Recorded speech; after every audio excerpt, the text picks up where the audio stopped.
Look, happy holidays, Raider Nation nationwide. Let's go. Get some. Raider!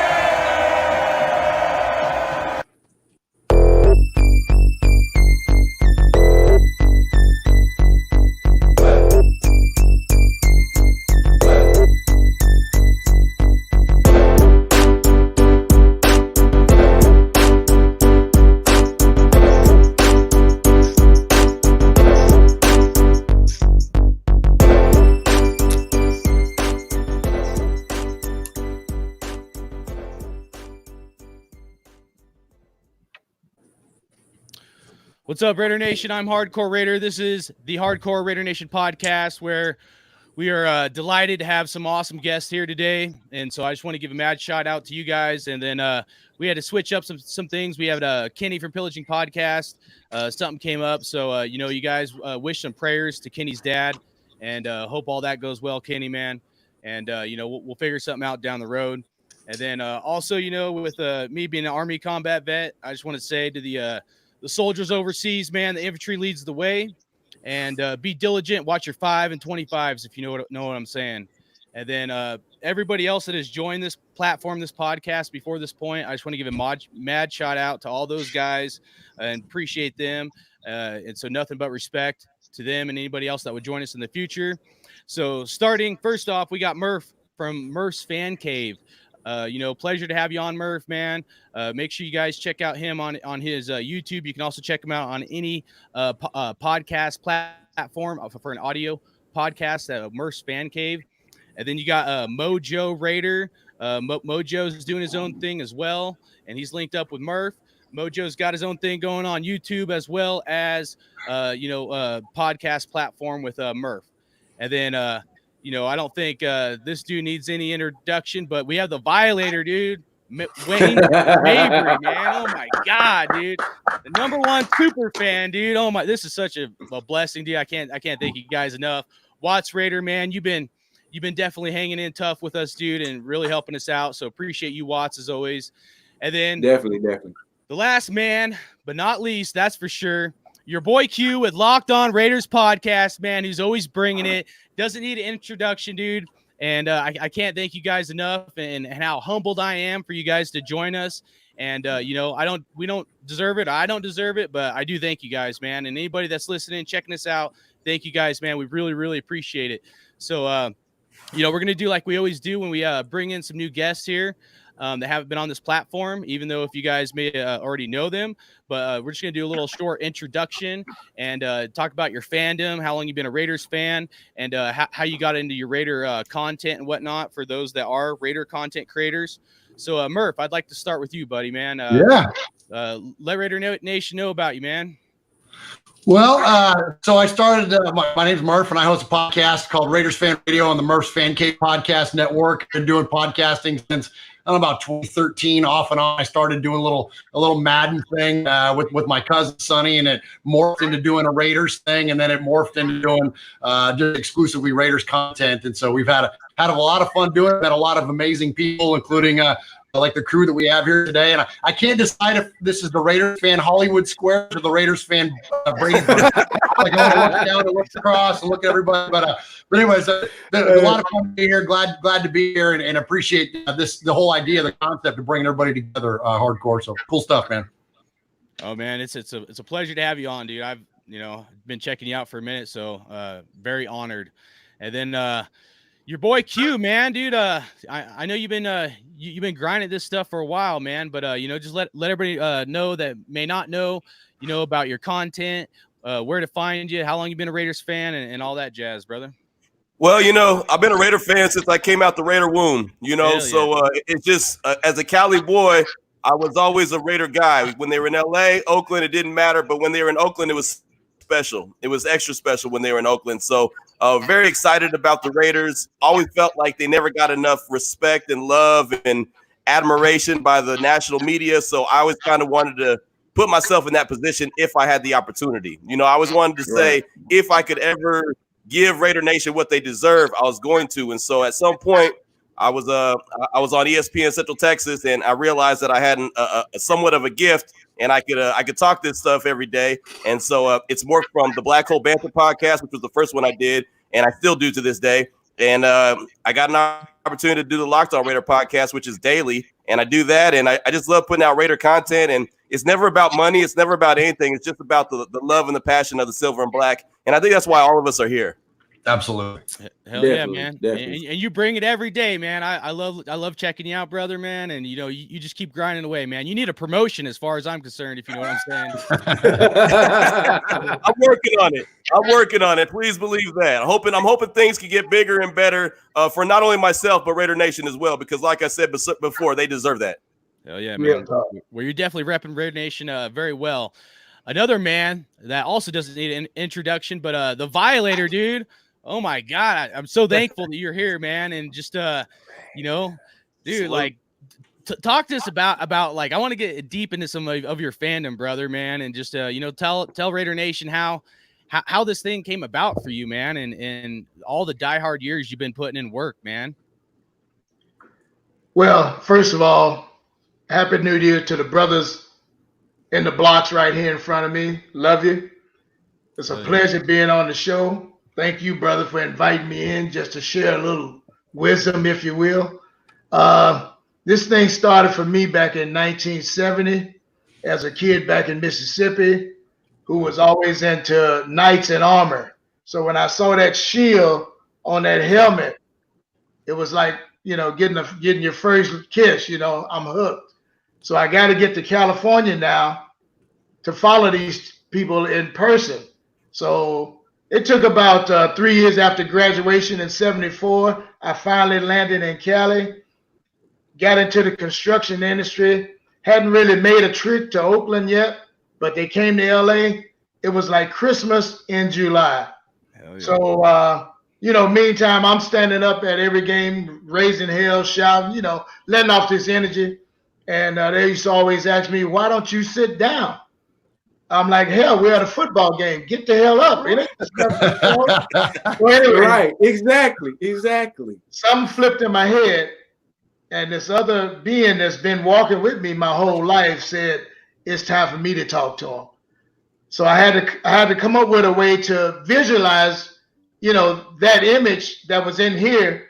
So when I first came out, you saw how it was, rough and ready. We're going to war. So my mentality is still like that now. But it's a war of giving that love to each other worldwide. We're family, baby. But that's what the Violator is always about. Bringing people together, pumping them up, get the hell up. Nice. Right. Hell yeah, man. Hey, how long does it take for you to get ready, on game day and stuff? That's roughly a 2-hour transformation, brother. Wow. That's impressive, man. And you've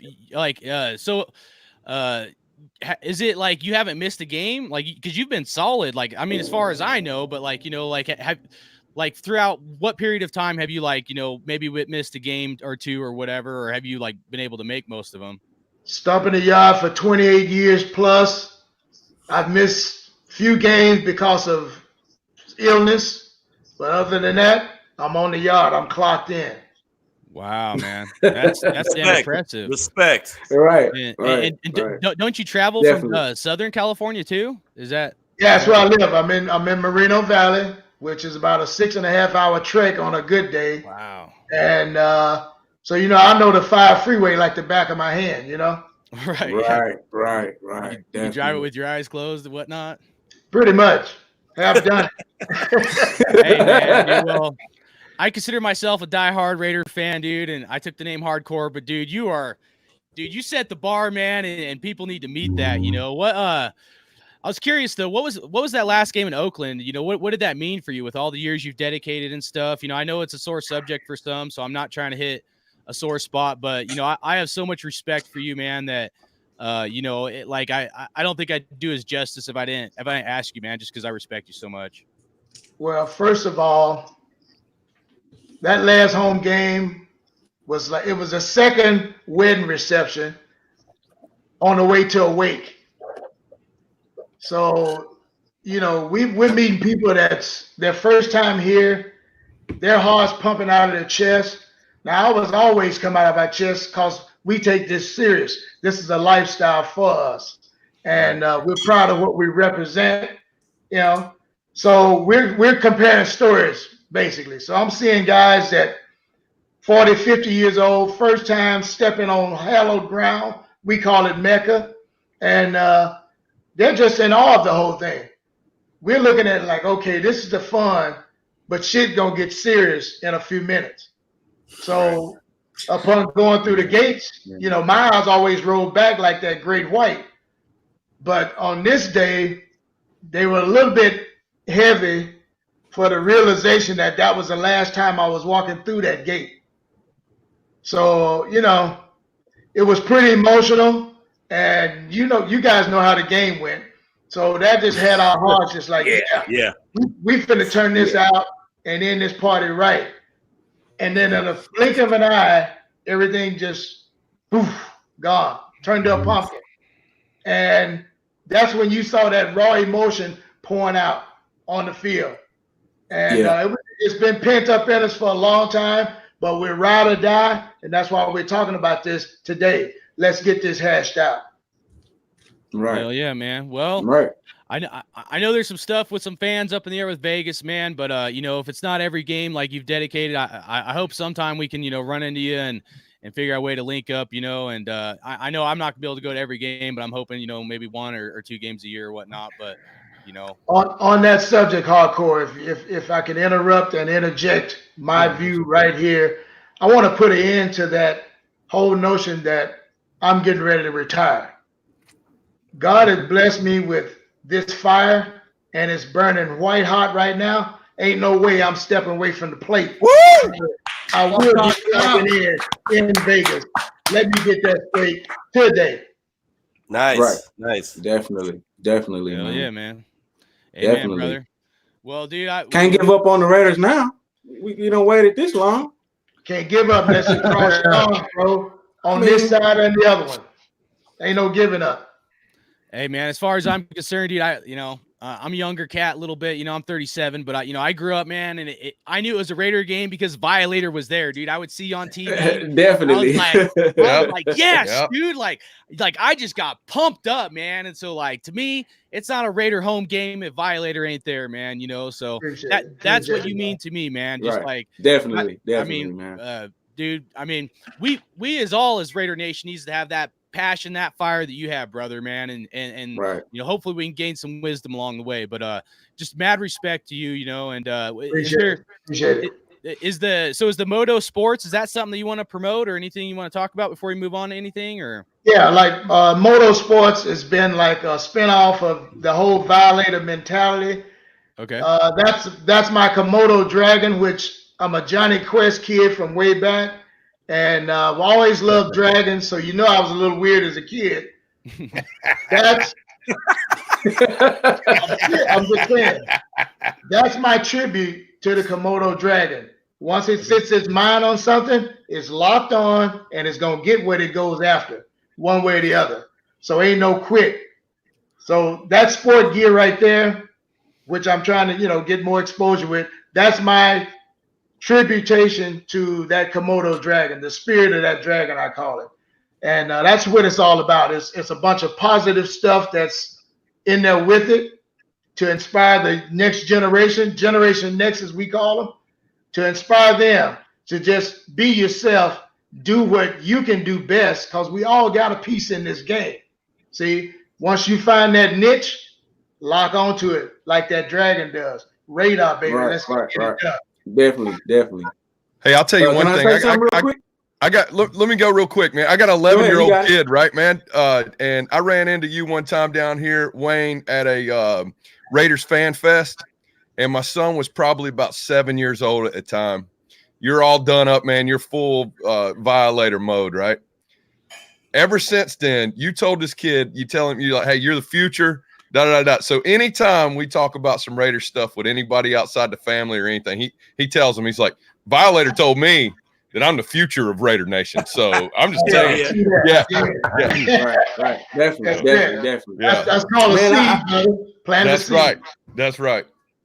Man, I just want to say this, man. I mean, me being from LA and me going to the games in the Coliseum, Violator was the first person that I recognized. And, you know, I was young. I actually thought he played for the Raiders. Like he was an ex-player because he had his own jersey. He was the only person I saw really with their own jersey. So I was like, man, did he play? Was he ever number 57 for the Raiders? For a long time, I thought that you did, you know. I was like, well, I don't know his real name. But once I find out his real name, I'm going to look it up. So, I mean, but just seeing how you stayed down with the team, you know, even through the bad times. And, like, you were just always so encouraging to the players, to the Raider Nation. It inspired me a lot. And you just said something so true, like the kimono dragon. Once it get locked in on something, it's gonna go after it. Oh. And I kind of look at it like that's how I did it with this Raider content.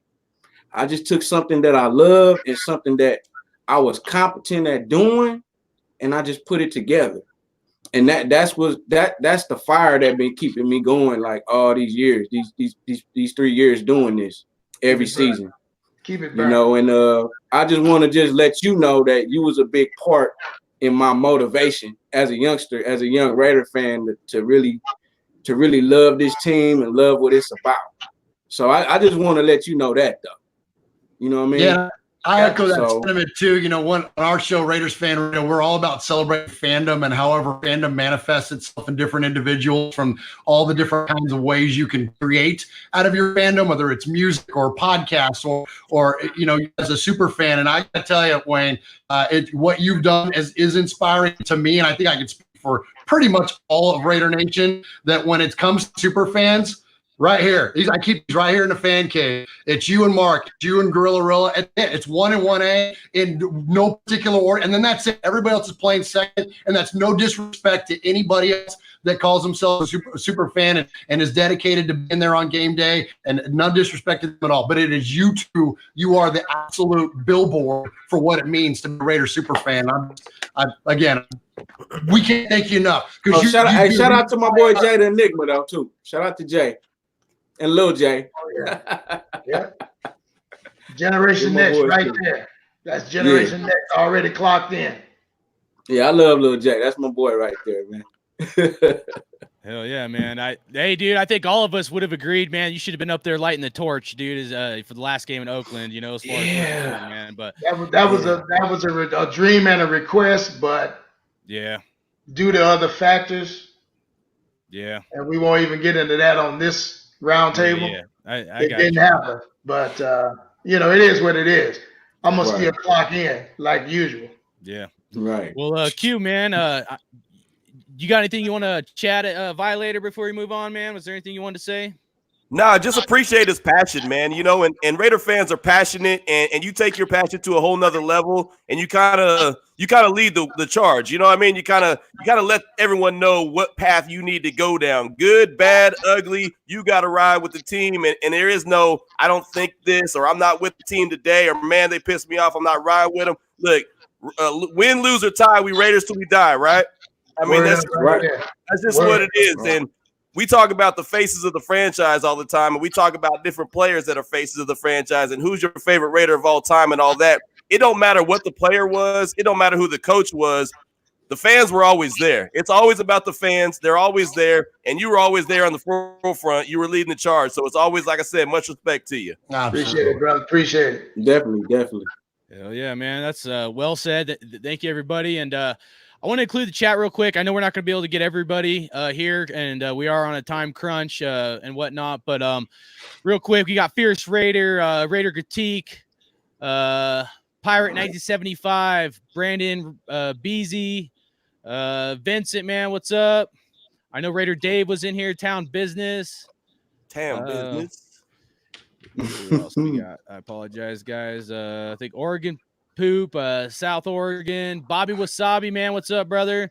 Meme's in here. Raider Cody was in here earlier, man. I want to say what's up to Raider Cody, Raider Rue, Fierce 88, Adrian, man, Mean 519.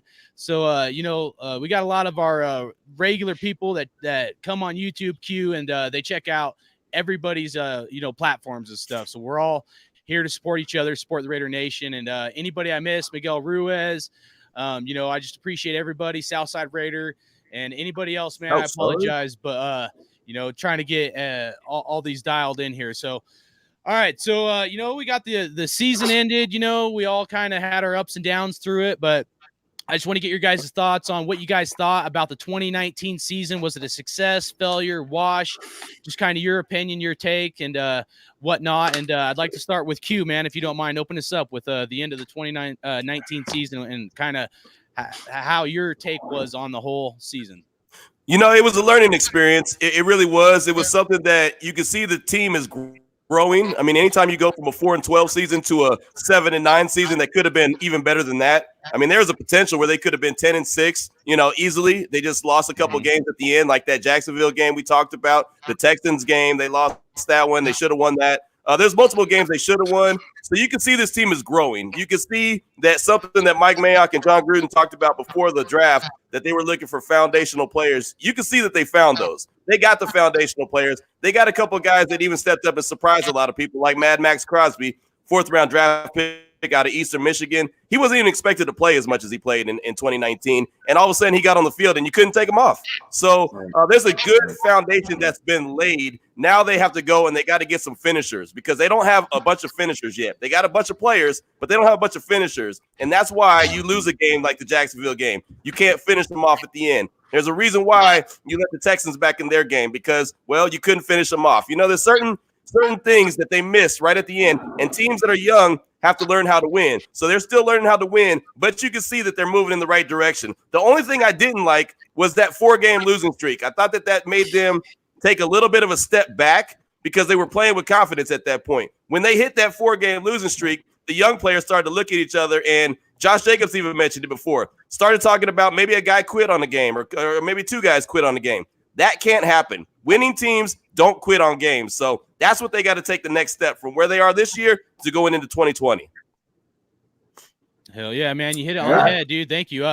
Let's roll in next to Murf, man. I want to get your take on, the 2019 season and your take on how everything went down.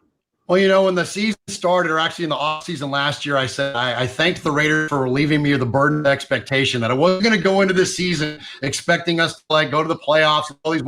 All I wanted to do was just to see them improve. But then, of course, my heart takes over, my fandom takes over. And in the middle of the season, after we had that 3-game winning streak, I'm thinking, all right, here we are. We're back, baby. We're back to relevance. And, it's like I tell myself that, I try to knock myself off the cliff. It never works because Raiderness takes over, right? I mean, you've been bleeding this stuff since the day you were born. It's like you're just going to one day go, oh, it's just fine. We're not that great. No, I want to be great. So when there's that idea that they could have been great and it felt like we were so close. So anyways, the expectations went up and then we dove out. So, I think if at the beginning of the year, if you'd have told us where we were going to finish, we would all said, yeah, that sounds about right.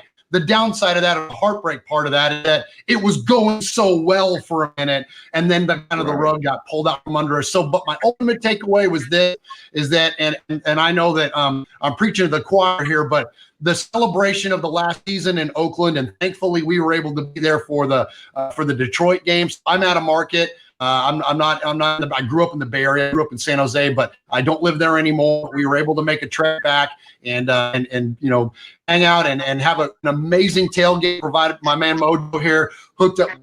The man MoJoe hooked up an amazing tailgate out there, and we got to hang out in the D lot and celebrate with Raider Nation and celebrate, just what it was to be a family that we call Raider Nation. And that to me was the ultimate takeaway. And so what I always say about fandom is that despite what happens on the field, it will never interrupt what happens off the field. It really is family. In some cases, real life, and in some cases by just friendships or acquaintances, but still, that can't be disrupted by the play on the field. We'll all be let down that maybe things didn't turn out the way we wanted it to, but we're still getting together with our friends and our family and celebrating this fandom. And that's the joy of the season. So ultimately, it was still a win for me because we got to go out and kind of, send off Oakland, I think, with with a proper goodbye, at least from the parking lot. Now on the field, didn't end the way that we wanted it to, but ultimately it was still a positive for me because of the because Raider Nation, just that's still always a positive celebration. Hey, well said. And I know MoJoe and you guys kind of hooked up with a bunch of your listeners and hung out. I know Q, I know you had some of your awesome listeners, kind of hook something up for you. And dude, I just thought like, man, dude, wouldn't that be awesome? Like somewhere down the road in Vegas where we get all these like great Raider content creators and we all have like one huge tailgate together. Like that would be insane. I know it's hard, sometimes the draft. Yeah, you never know, man. I just thinking about it, bro. Bring that family together, man, and you know what I mean. And black it out. But anyways, that was something I was thinking about. But Violator, man, your thoughts on the 2019 season, man? Wow, 2019 transition. We were supposed to have been gone, and then we're back. Here goes that string tug with our hearts, our emotions. Yeah. So I come into the draft day all fired up after what I thought was one of the best drafts we've had in recent years. All this young talent that I've watched in college play. So I'm like, yeah, we got some young dogs. We get the whole Hard Knocks fiasco with training camp. Don't know if that messed with anybody's heads or not, but it didn't unify the team, until they plucked that seed out that was that bad seed. Right. Yeah. Exactly. So now we can get down to business. So, we go through preseason and all that. Preseason to me is just like practice. Those guys are auditioning for work. So I don't put much into those games. But once that first day of the real season starts, we're keeping count. So now, like Murf was saying, it was going so good, and we're trying to keep our emotions in check. Like, yeah, let's not get too excited. But you can't. Because as a fan, it just grabs you. The guys out there, it just grabs you, man. So you can't sit there and be cool. If they do something good, you let them know. If they do something that ain't satisfactory, we let them know. Because we family. So we talk to each other like that. And they understand it, I'm sure. These young guys are getting it after this past year. This was the most emotional year in my 38 years of going to Raider games. This one had me wondering if I was going to go out like Elizabeth and Fred Sanford or something. it was I'm serious. That was me in the last game. Oh my God, I can't take this, man. But all in all, this young team is growing. Here's my view on that, and we'll get into that later. There needs to be a little bit more, some leaders there, more leaders, and more physicality. When you got that shield on, that means bringing pain. Other than a few of those dogs that Q mentioned that just stood out to me, those are alpha dogs. Now, when the league took our main dog, Perfect, from us, that was a strategic move in my mindset to really trip us up. With that guy gone, these guys were running around the first few weeks like they were lost. No communication. You remember when Charles Wilson, his last season, how he held that defense together with his leadership, and they respected everything he told them, and he showed them what he told them. So until we get, and I hate to keep mentioning the dogs, but until you get that alpha male back over there, ain't nothing gonna change. That mentality needs to be changed. The talent is there. You've got big enough guys, but they've got to get somebody to pull that dog out of them. Right. And watch what's gonna happen. But like I say, keep these young guys together because they've gone through the fire between the media stuff, the stuff from us, and the stuff from their coaches. They've gone through the fire together. Now this off season, they're gonna retrospect on that whole journey of theirs. Vegas, new frontier, brothers, new frontier. But we're going to bring the juice just like we always have. So now they can accept it for what it is, or you don't want the Raiders there. So 2019 to me was I call it from Mecca to Babylon. We've left Mecca, ship is sailing. Now let's get this sucker to Babylon and build this new city. Come on. I love it. I got one question for you. I want to tap into some of your wisdom. Why is motivation so important when it comes to football? Look, it goes back to simple biology. The brain is the strongest muscle we got. If you don't have that sucker strong and tight like a trap, anything could get in there and infiltrate, and then division. It's all about getting in there, splitting it up. Us as a family, we are so strong, we don't even realize the effect that we have on the rest of the world. Now, I say rest of the world. This whole Raider Nation thing, I always call it global because we wrap that sucker from end to end. Yeah. All they need to do is see this, baby, and it's on. It's conversation. Even if they got a sign to you, we're going to talk about that spirit. So Al was a genius in my book. He was a genius, well ahead of his time, but they call him crazy, maverick. The guy just had a vision. So what we're doing, what you guys are doing right now is a vision. Stay on it. Stay on it and keep grinding on it. Somebody's thirsty for what you got to give them. Amen, brother, dude. You hit it Amen. nail on the head. I didn't mean to start off preaching, though. I really didn't. Oh, it's good, dude. I love it. Hey, That's what Raider Nation preacher, needs, preach man. on. Nah. Preacher, preach on. That's what they say, right? But like I say, you can't fake that. Either it's you all in or get off the fucking boat. Yeah. Yes. I agree. Definitely, bro. Yep. They need you in the Definitely. locker room, man. I got a couple names that might need to hear you speak, but hey, WattsRaider, dude, 2019 season, brother. Okay. Let's go before 2019. Let's go to let me go to like November when I was thinking about going to the Pittsburgh game. I said, nah, I'm gonna wait. I'm gonna go to the Christmas game because I'm gonna go see my dad. I'm gonna go to the Christmas game. It's gonna be the last game in Oakland. It's gonna be my first Oakland Raider game in Oakland and my last game. So I had all type of emotions about it. And then Lynch was hurt too, and I was like, man, I'm not gonna get to see Marshawn play. I say, but I'm still gonna go there because that's where the Raiders started. So I gotta go to this game. I can't miss this game for nothing, right? So I go to the game, had a great time. I mean, man, I felt the energy.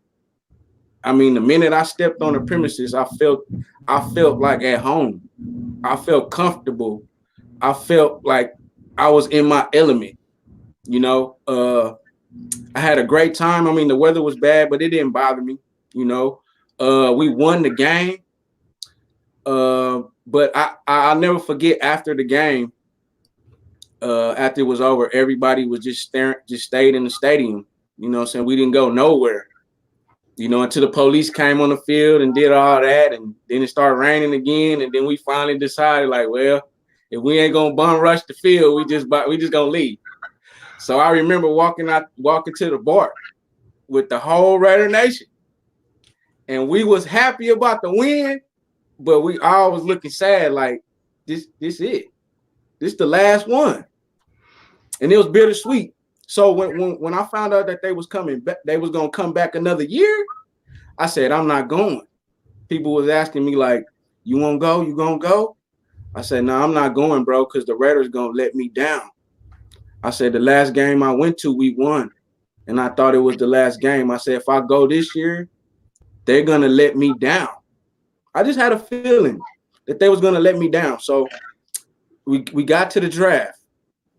I mean, when we picked Hunter Renfrow, I was like, checkmate. I say, bro, we got some players. We had got Mullen already. I was like, well, if they pick Max Crosby right here, he must got something, and we got Jacobs, with the pick from Matt. And I say, bro, I can't wait till we play the Bears. Played the Bears, we beat them with Jacobs. Got to 6-4. I said, man, the Raiders, bro, we can win 10 games this year, but we got to step it up right now. Didn't beat Houston, messed up in Green Bay, gave that game away. We won 3 in a row after that. Then we fell off the map. As soon as we played the Jets, we fell off the map. So then I started to think to myself, I'm glad I did not spend any money to go to the last games, because I'm like, the Raiders looking like they're going to let me down. And we just kept losing. So we get to the Jags game. It's 4th and 1. Chucky chose to punt the ball. I was mad because I knew it was too much time left on the clock. And guess what? They drive right down the field and score. Game over. We lose the last game in Oakland, a game that we should have won. And I just felt for everybody in the stands. Everybody. I felt for everybody. I was just like, I was in shock. I couldn't believe it. And I said, man, you know what?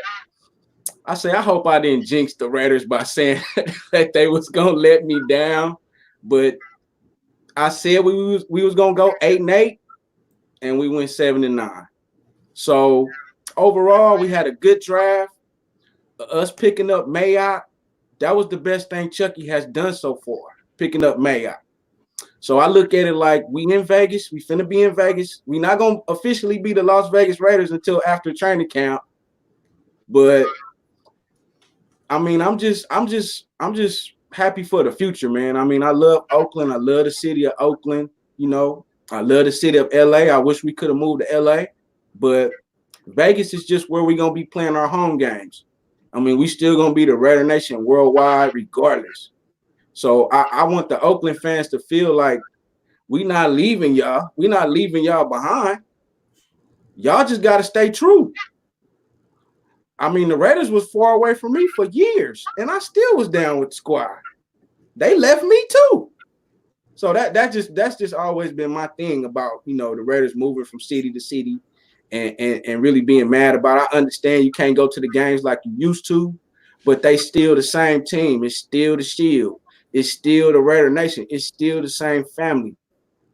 And this is the destiny of the Raiders, is to get their own stadium and be in a better financial position to do things as a team, to do more things in a new community.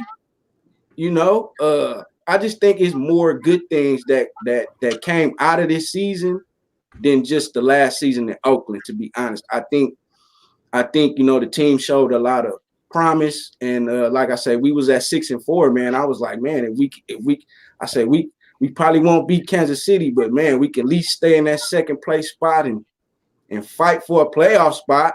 You know, I mean, that felt pretty good. So overall, I think that this season, like you say, Violator, it was a transition, but I think it was a good transition this season as far as players and the future of the Raiders. So that's really what I'm looking at. You know what I'm saying? I'm not gonna harp on, you know, I'll be mad at Chucky and Carr but I mean, hey, I'm still gonna ride with them till the wheels fall off. I mean, you know, that's just how it's gonna be. I'm gonna ride with them till the wheels fall off. So, like I said, I think we're gonna be all right, man. You know, I think Al Davis' dream is finna happen. It's like totally where the Raiders can be a dominant organization. You know, so I mean, that's just where I'm at with it. That's where I'm at. Hey, real quick, two things. One, the Raiders are playing a meaningful game week 17. Right. It's been a long time since we as Raider fans could say that they were playing a meaningful game in week 17. Right. The other thing is the Oakland Raiders will be officially the Las Vegas Raiders on March 18th. That's when the new season starts. That's when they'll officially be the Las Vegas Raiders. So just a couple notes right there. Yeah. I mean, they still gonna be in camp up there though for camp though, right? Yeah, they'll be in Napa. They'll be in Napa. Okay, that'll be pretty cool. You know, a little bit. Get to see them a little bit more. Everybody gonna be at practice. Go get some wine. Right on, dude. Well said, Watts, man. MoJoe, man, you got any thoughts on the 2019 season you want to get out before we move on here? Yeah, I'll be real quick. So I'm going to say one word that sums up 2019. That word is foundational. Gotcha. Right? Yeah. And I do want to add that if you take the refs out of the scenario here, let's not get started on there. Man, this was a 9-6 season. So I'm going out saying this was a 9-6 season in MoJoe's own little mind right here because of some of the poor refereeing, some of the poor officiating that we had. And either way, hey man, that's 2 more games of what I thought we were going to win this year, right? So hey. Oh yeah, man. You know, Watts, you said something that was real, like kind of hit deep with me, brother, man. And you know, if we think about last year, I really felt like Raider Nation was divided, you know, and maybe that's my own narrow-minded opinion to some degree. But, you know, it's interesting how like adversity can create unity, you know, and definitely. Like maybe all the crap from Antonio Brown. Sorry, I shouldn't have said his name. From the clown, you know, maybe that helped create that unity for Raider Nation to come together for this last year in Oakland. So, of all the things I would say is that I felt like this, you know, the Raider Nation came together where maybe last year we were a little more split, and the fact that the family came together, I think that's more important than I hate to say more important than our record, but I mean, I feel like us as fans, like we are a family because of Oakland and the foundation that Oakland has built, you know, we wouldn't be who we are without that, you know? And so just a mad respect to Oakland, to the Oakland Raider fans, people like the Violator that's been diehard, dude, sticking it out to and through, man. And, you know, holding that stadium down when some of us out of market haven't been able to. So just can't say thank you enough. And my heart goes out to all those fans. And, you know, we want that family together. You know, I did some hot takes last year when I was like, you know, a little fired up and telling people to jump ship. You know, I've said it more than once, you know, I'll eat some crow. And, you know, it was going to that game though, dude. And like seeing the Raider Nation community, dude, like firsthand, because they've been a long time since I've been here. And yeah, we was at the same game, bro. Yeah, we were, man, you know, but it changed me, you know what I mean? And actually it was Murf. I congratulate that to Murf, because Murf was actually going to interview me after that game on his platform on Murf's Fan Cave. And, you know, I went up and talked to some like Raider fans that were from Oakland there. Had it not been for Murf doing that show, I probably wouldn't have went and talked to them and got their take, you know, but like I could feel their pain. I could see their passion, and it hit something really deep with me. And it hit me so deep that I was like, man, I need to like, you know, check myself, put myself in check kind of thing. So I did. And I thought about it. And, you know, so I can't say thank you enough to, and you know, eat some humble pie here, if you know what I'm saying. But well, hey, fandom is all about passion, man, and that's one of the things that I think Raider Nation does better than any other fan base in any other sport. And I'm not exposed to some of the European soccer clubs and all that. I'm sure somebody will want to challenge me on that. But in terms of like, especially what we have domestically, there's no better fandom in all of sports. Raider Nation is because we're passionate, because we care. We have, you know, just a genuine love for this team, man. And so it comes out and manifests in all kinds of different ways. And, you know, you mentioned about the unity, and sometimes there's divisiveness. Just ask anybody what their opinion is about Derek Carr and watch. Like, you know what I mean? There's all kinds of opportunities for debate. But, you know, man, don't apologize for your passion behind the team, man, because that's what this is all about. And we do it better than anyone else. So rock on, dude. You're good. All right. Well, hopefully I'm not going to play Russian roulette here. But speaking of unity and division, all I gotta say is buckle up your seatbelts, because I got a minute and a half long video segment, and then we're going to get into the hot topic and go down this roller coaster ride, and hopefully we still stay together after this. We'll see what happens. You know what I'm saying? But all right, you guys buckle up, man. We're getting ready to go. Let's go. I'm not going anywhere. This is my team, and it will be for the next however long I want to play. Some guys are going to just get in your face and scream at you. I don't learn that way, you know, because I'm like, I don't. And what are we really doing? We're just saying loud words. I'm not going to yell at you. I'm not going to, you know, try and show you up. Every game you can't go out there and score 30, you know, score 21 points and, you know, call it a day. You know, I don't want anyone to take anything away from the play that he made, because it was very impressive. You have to give them the credit, because they did a good job on this. We did put ourselves in position to make a run, and we didn't do it. It's just as simple as that, right? I leave those kind of things up to coach. You know, my job is just to go through my reads and put the ball where coach wants it. Oh gosh, what's new with our crowd? Like, yeah, whenever we don't win, that's going to happen. I'm sure they don't want to hear anything right now. That's my answer, man. Nobody cares. Happened before. Like, been here long enough. You play here long enough, it'll happen. But I don't think anything of it. It's happened for 6 years. Woo. But the thing that I like this week, that was better than last week, nobody gave up. So at the end of the day, I've been doing this long enough to know nobody cares, even if that's the case. Is that a certainty that your quarterback is in? I'm not going to get into all the next year scenarios. I'm just going to say that, you know, 7-9 is a step forward. You know, statistically, I think we took a step forward. We got to get a lot of guys healthy, and we got a lot of things to look at and evaluate before we start making any assumptions. Negative 47% chance that they were going to draft somebody in my mind. I think it's time for some fresh air. All right, man.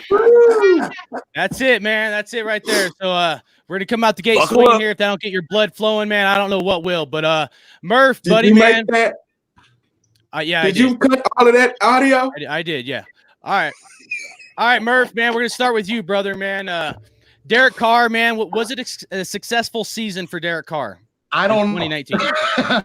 So here it is. I don't know, because in terms of wins and losses, obviously it wasn't. So I'm going to throw some numbers at you guys. We did these last night on Raiders Fan Radio. This is the good and bad, the light side and dark side since the Star Wars season of Derek Carr, if you will. Okay. So Derek Carr this season lost his 55th game as a starting quarterback. The only quarterback to lose more in his first 6 seasons was his brother, David, at 56. Okay, so in terms of wins and losses, no one was successful. In year 2 of Gruden's system, he threw for 5 more yards in his season. He threw for 0.3 more yards per game, had 2 more touchdowns, 2 less interceptions, and was sacked 22 less times. So offensively around him drastically improved on the offensive line. Of course, Josh Jacobs, who hopefully is going to be offensive rookie of the year, but dramatic improvements except for maybe wide receiver. You could argue that. But in terms of the proficiency of the offense, much improved. Derek, not so much. Now, that said, the good side of Derek. Derek Carr this season had a 100-point rating. That is second all-time in Raiders history, only after the Snake Kenny Stabler, who in 76 had a 103.4. His yards per attempt, all the folks that want to call Derek check down Charlie. He had a 7.9 average per attempt. That is second highest for the team in the past 29 seasons, only second to Carson Palmer with 8.4 in 2011. He threw for 4,054 yards. That is second all-time, only next to Gannon, who had 4,689 in 2002. And he set the team completion record of 70.4. So, yes, Derek Carr had a great season on paper, but it didn't translate to wins. So, did he have a good year? I don't know. But now let's go for it and let's debate it, because I'm still trying to figure this whole thing out. I mean, hold on. All right. I want Q to go next. All right. Well, I like how Murf broke it down with all those numbers, and you know that tells you some of the whole story. I always say that you could pig, but ultimately it's still a pig. You know, you could dress anything up the way you want to dress it up, and you can make it kind of fit the narrative that you want. And that's kind of how it is with like him. There's a way you could dress up everything he does and make it bad. You know what I mean? You could dress it up and say this is what he does. Where the debate comes in. That's where the left side. I'll say this, and I've said this many times on my podcast. Carr was the guy who stabilized for the Raiders. He stabilized it because between Rich Gannon and him, there was a bunch of yuck. There was a bunch of gross. There was a bunch of, oh, no, not this guy. Even Carson Palmer. I don't give a damn who talks about Carson Palmer. They gave up a first-round draft pick for him. That was not a success. It wasn't a success. Maybe Jason Campbell aside from the collarbone, though. I was going to say Jason Campbell, that's where I was going. Yeah. No, that's where I was going. He got hurt, though. And Derek Carr Jason until he broke his collarbone. Hugh Jackson actually had that team probably going to make the big-time weapons around him. Bunch of no-names that once they left the Raiders really didn't play in the league anymore. You know, there was guys that went here for a minute, went there for a minute, went there for a minute, but they really weren't in stabilize that position. And now a lot of Raider fans are nervous as what's going to be after him, because we all as fans remember all the bad quarterbacks in between those guys. So everyone wants Carr to be the dude so stinking bad. And he has done good things. He can do good things. They can win with him. But is he a guy who's going to be elite and take him to the next level and over the top? Probably not. I mean, you've seen 6 years of what he's going to be. He's good. He's not great. What I would like to see the Raiders do, and this is just me, is I would like him to be the quarterback in 2020. But as all good organizations do, they draft a young quarterback, sit him behind it, start to learn this position, start to groom him. If he could be the next guy, great. If not, send him somewhere else, or maybe you have a really good backup quarterback.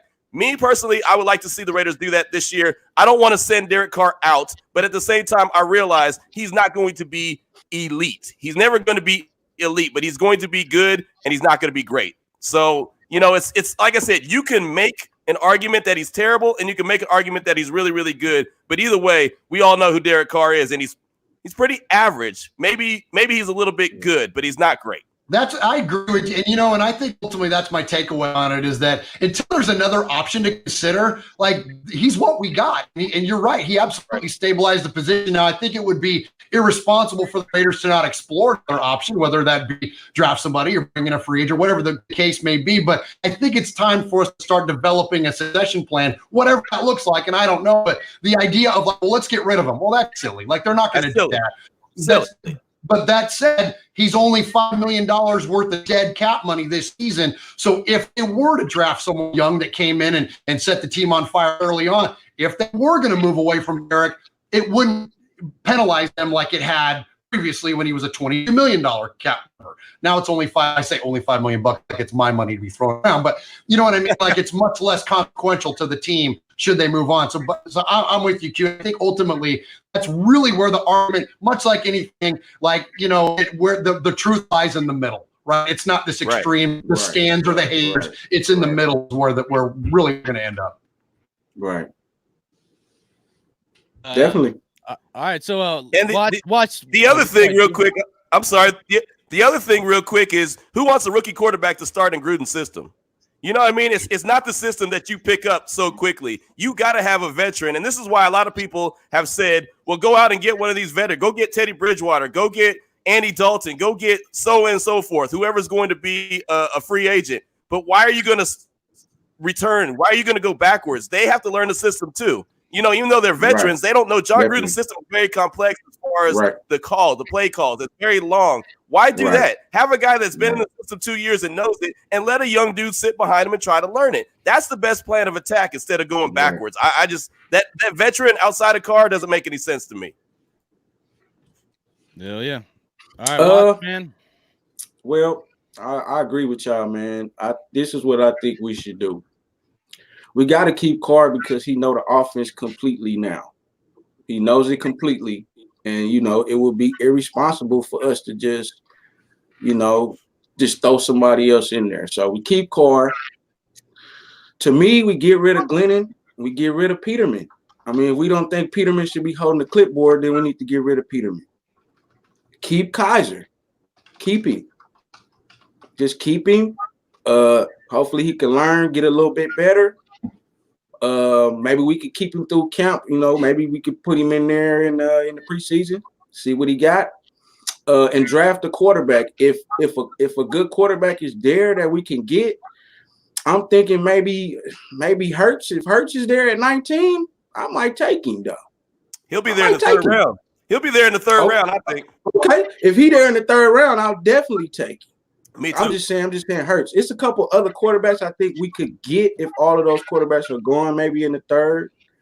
It's a couple of quarterbacks out there, so I think the Raiders should at least just look, man. I mean, going after a free agent quarterback, it's not really none out there that maybe Mariota is probably the only one I would think is young enough and would probably take a backup role first. Than just trying to come in and say, I want to start. I think he would take a backup role and maybe, you never know. But I don't know what Mariota got, really, to be honest, man. To be honest. He got benched for Tannehill. So I just think we should keep Kaiser because obviously Gruden sees something in him, and I think he's trying to mold him, into that quarterback that maybe could be a dual threat type quarterback. And I think we should try to find another one. We could go for maybe another pocket passer because I think the line is good enough to hold up either way. But I just think if the player is there, bro, we draft them. If a quarterback is there, we don't hesitate. I don't think we should jump for a quarterback. But I think if one falls to us, we should do it. If not, we should fill the positions of need. Linebacker, wide receiver. First two positions. But I don't know. If we trade up to move in the second, that might be something we could do. I'm not sure, but I just think we should get rid of Glennon, get rid of Peterman, Keep Kaiser and draft the quarterback. And keep Carr. You got 3 quarterbacks right there. That's just me. So, I mean. You're on mute, Hardcore. Sorry. I said right on, man. Let's if we don't mind, let's move on to MoJoe and let's see what MoJoe has to say, and then we'll do Violator. I know Murf's got to leave here soon, so I'm trying to so just like Violator, man, I'm gonna give you kind of 2, right? I'm gonna give you the Joe, and then I'm gonna give you the MoJoe, right? So the Joe agrees, right? We need to keep him because he's got the offense down, and he's a professional and he's a veteran, and he knows the offense, and he's going to continue to provide that continuity to get us to the next level. We got to draft somebody. You know, it's deep this year. It's going to be deep next year. I think we're actually in a good position as an NFL franchise that we do have somebody like DC there to carry us through until we are an elite team, because make no mistake, that's what we're building here. That's what these guys are doing. That's what Gruden and Mayock are committed to do. So that's good. Now here's the MoJoe take. I'm sick and tired of Derek Carr, dude. I'm so tired of him, man. I'm sick of seeing these interviews, post-game interviews. I'm sick of hearing his voice. I'm sick of his brother blocking me on Twitter. Boo! I'm sick of it, man. I do have a question on the Derek Carr thing, and this is for Watts and Q, because I know you guys are in Texas and you're in there. Sam Ehlinger, what are your thoughts on this kid? And is he coming out of college this year? No, I don't think he's coming out. It's a good question, matter of fact, because Tom Herman was just asked that the other day. They said he got his grade back, and he thought that he was going to come back to college based off his grade. Okay. Now, with that being said, I'm not sold on Sam Ehlinger as a quarterback either. You know, I'm about an hour and a half away from where they play every day or every Saturday, and I'm just not 100% sold on him. He's not bad. He's just not great. You know what I mean? I mean, he's good, but he's not great. I'm intrigued by him. I think he's got some learning to do. Obviously, he's a young cat. And that's what I want us to put stock in as a fan. I want us to find a guy that's going to develop under Gruden's system, and that's going to be his first and only ever system, so that he can master it. And I think that'd be an exciting thing to see in silver and black. That's all I got. Hey, can I ask you a question, MoJoe? You got the floor, and being a man who's a leader in your day job, and what do you think Derek Carr would be the kind of guy that would mentor a young player? Like, you know what I mean? Like, I consider you an expert in this area and mentoring to young men. Do you think someone like Derek is capable? Does he have the disposition to be able to if the Raiders did draft a first-round quarterback, would he be the guy to bring him along? Would he go all Brett Favre and be like, it's not my job? No, I don't see him doing the Brett Favre thing, Murf. I do think that he's got the proper mentality to mentor a young guy. He's all in. He's a team player. The only thing that would concern me with DC, not everybody, and I know this came up when we hired Gruden and this and that, but not everybody's hardcore religious, right? And sometimes that kind of comes off as negative for some of the younger guys that you're dealing with in a daily basis.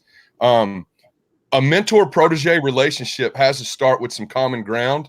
So it would have to be the right guy for it to be an effective mentor-protege relationship with DC. And I think that would be the key there. Right. Hell yeah.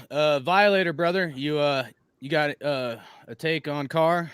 I'll be real quick with it. I'm going to go back to chemistry and the system that he's in. Now, this is his 6th year, or this was his 6th year. He's got the system down pretty much, I would say. The chemistry part, that's still a work in progress. We need a number 1 wide receiver, first off, right off the bat. That he would have a target to throw the ball to. Now, we've got tight ends that's pretty much told the line for us as far as receiving yards. And then Renfro has done his thing. That guy's another Fred Belendikoff to me in the making right there. Yeah. And so what I'm saying is he's going to be with the transition. He's going to be there to keep everything stable. I agree with you as far as Glennon and Peterman. Keep Kaiser, because Kaiser did some good things in college. Now, he had a rude awakening with the speed of the game. I think he's picked up on that pretty much. Just watching him, he's almost eager now to get back out there and prove himself. So draft a mobile quarterback. That's the way the game is going now. We need that.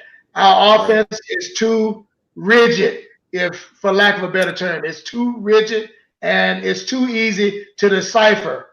Right. If I'm sitting over across from Derek and looking at formations, you pretty much already know what's coming. When I'm going to go back to Hugh Jackson for a second. When Hugh was there at the helm, remember how diverse our offense was? It was a beauty to watch it. And these guys bought into it because they were having fun playing the game. Marcel Reese. Thank you. Fullback. Every week, it was different depending on our opponent. Who else does that remind you of? Bill Belichick and them boys. Same thing. Switch it up depending on your opponent. Don't get so stuck on what you've been doing. In the art of war, you've got to adjust to who you're fighting. Right. Now, I don't want to take football to MMA, but it is mano a mano. It's the same thing. It's just 11 guys out there at a time. But in summing it up, yeah, he's our guy until we get a guy that can beat him out. And then it won't be no argument. He'll just be moved aside. Right. All right. So and on top of that, they need a guy that can push him. If he's the guy, he should be able to fight off a young guy too. There you go. He's never had any competition, really, to me. No, the only time he was pushed was in 2016 when they went and drafted Connor Cook. And we all know Connor Cook's not the guy, but look what Derek Carr did in 2016 with a young guy behind him. Right. Yeah, you're right about that. Race it to the meat. Race it to the meat. That's what that's called. All right. Exactly. I'm going to break some hearts now, guys, man. I don't know, dude. I'm on the far side of the fence at this point. Wait. What? I hear you, because I forgot to say the things that I don't like about Carr. I would like to mention a couple of those things. Oh, man. Come on, dude. I mean, I love Carr, but watching his last press conference, this is what pissed me off. When he said that you could not score over 30 points a game or 40 points. I said, okay, well, what did the Titans do to us? What did a lot of teams do to us this season? They scored over 30 points. What are teams doing now in the NFL? They scoring 30-plus points, Carr. I'm like, it's possible to score that many a game if you give your receivers some chances and take chances in the game. We might make more plays and score more points. I mean, if you're going to just throw the ball for 3 yards when you could have threw it for 15 yards, I mean, we can't score 30 like that. I mean, if Chucky want to get a ball back, then, well, we can't score 30. I'm just saying. And then another thing that made me mad was when they asked him about the refs and the calls. He says, oh, well, I don't want to talk about that. I want to keep my money in my pocket. And, I want to keep my money in my pocket. I'm not worried about the penalties. Oh, I did get a call versus the Jaguars. I'm thinking to myself, like, Carr, you worried about some pennies, bro? But you don't want to stand up for your teammates when we out here getting blatant BS calls. You don't even want to stand up for your teammates after the fact. You just want to say you don't want to get fined. I'm like, we the Raiders. We get fined. I mean, I'm just saying, like, I would rather stand up for my teammates and get a fine. I mean, it's the last game of the season. You can say whatever you want. I'm just saying, I just felt like, you know, that was kind of selfish of him. He can give up a little bit of that $200 million, right? Just say it, right? Man. I mean, I just kind of like even Gruden was saying, you know, the things that a coach would say, like, look, I'm pissed off about this. I don't like how they did that, this and that. I say, man, at least I can say Gruden got some heart out there. I'm like, Carr, you just worried about your pocketbook? I'm like, come on, man. So then was the two things about Carr that really, really kind of irritated me. The last end of the season, man, like just hearing him talk about different things and a lot of the clips that you had in the clip thing, that a lot of that stuff stuck out to me too. You know, with Carr, as far as his attitude. Well, as far as the videos, yeah, dude, all that stuff was memory. I had to track that stuff down, and but so like here's where I'm at with Derek Carr. I was a huge supporter, dude. Like I've said before, sending motivational stuff, like like on YouTube and different things like that, just trying to motivate this guy because I was like, man, he's had so much against him. I know he can ball out and he can step up to the plate to be that guy, And this was a prove it year, and Derek Carr proved to me what he is, what he has been. And the problem I have with it is, guess what? This is a business, Derek Carr has won since he got paid. He's 17-31. Okay. If we've paid him like $65 million, it might be give or take. Okay. But it's around $65 million of what Derek Carr has made since he got his contract. Okay. If you break down how much he makes per game, it's $1.3 million per game. Okay. If you break down how many games he wins, it comes out to if you just count the wins. So he didn't get paid for the losses, just the wins. It comes out to $3.8 million per game. $3.8 million per game. If you are like a GM or a coach, and you're gonna look at your quarterback and how many games he's won, and when he's throwing the ball to the ground, when he's missing wide receivers, and yes, I know all the other takes that we don't have wide receivers and people don't catch it and stuff, dude. But like lobbing the ball, I was at that donkey game, man. Gruden was like literally walking away from Carr, giving him the cold shoulder as Carr was trying to talk to him. And that's not the first time. It's not like this is uncharted territory. We've been down this road before. And then for Derek Carr to take shots at Raider Nation when people like me and a lot of us that, not all of us were Carr haters before this year, and I'm still not a Carr hater. He's a great man. I think he's a good or okay quarterback, but he's not worth the money that we're paying him. He, in my opinion, is a 16 to 20 range quarterback, and we're paying him top 10 money.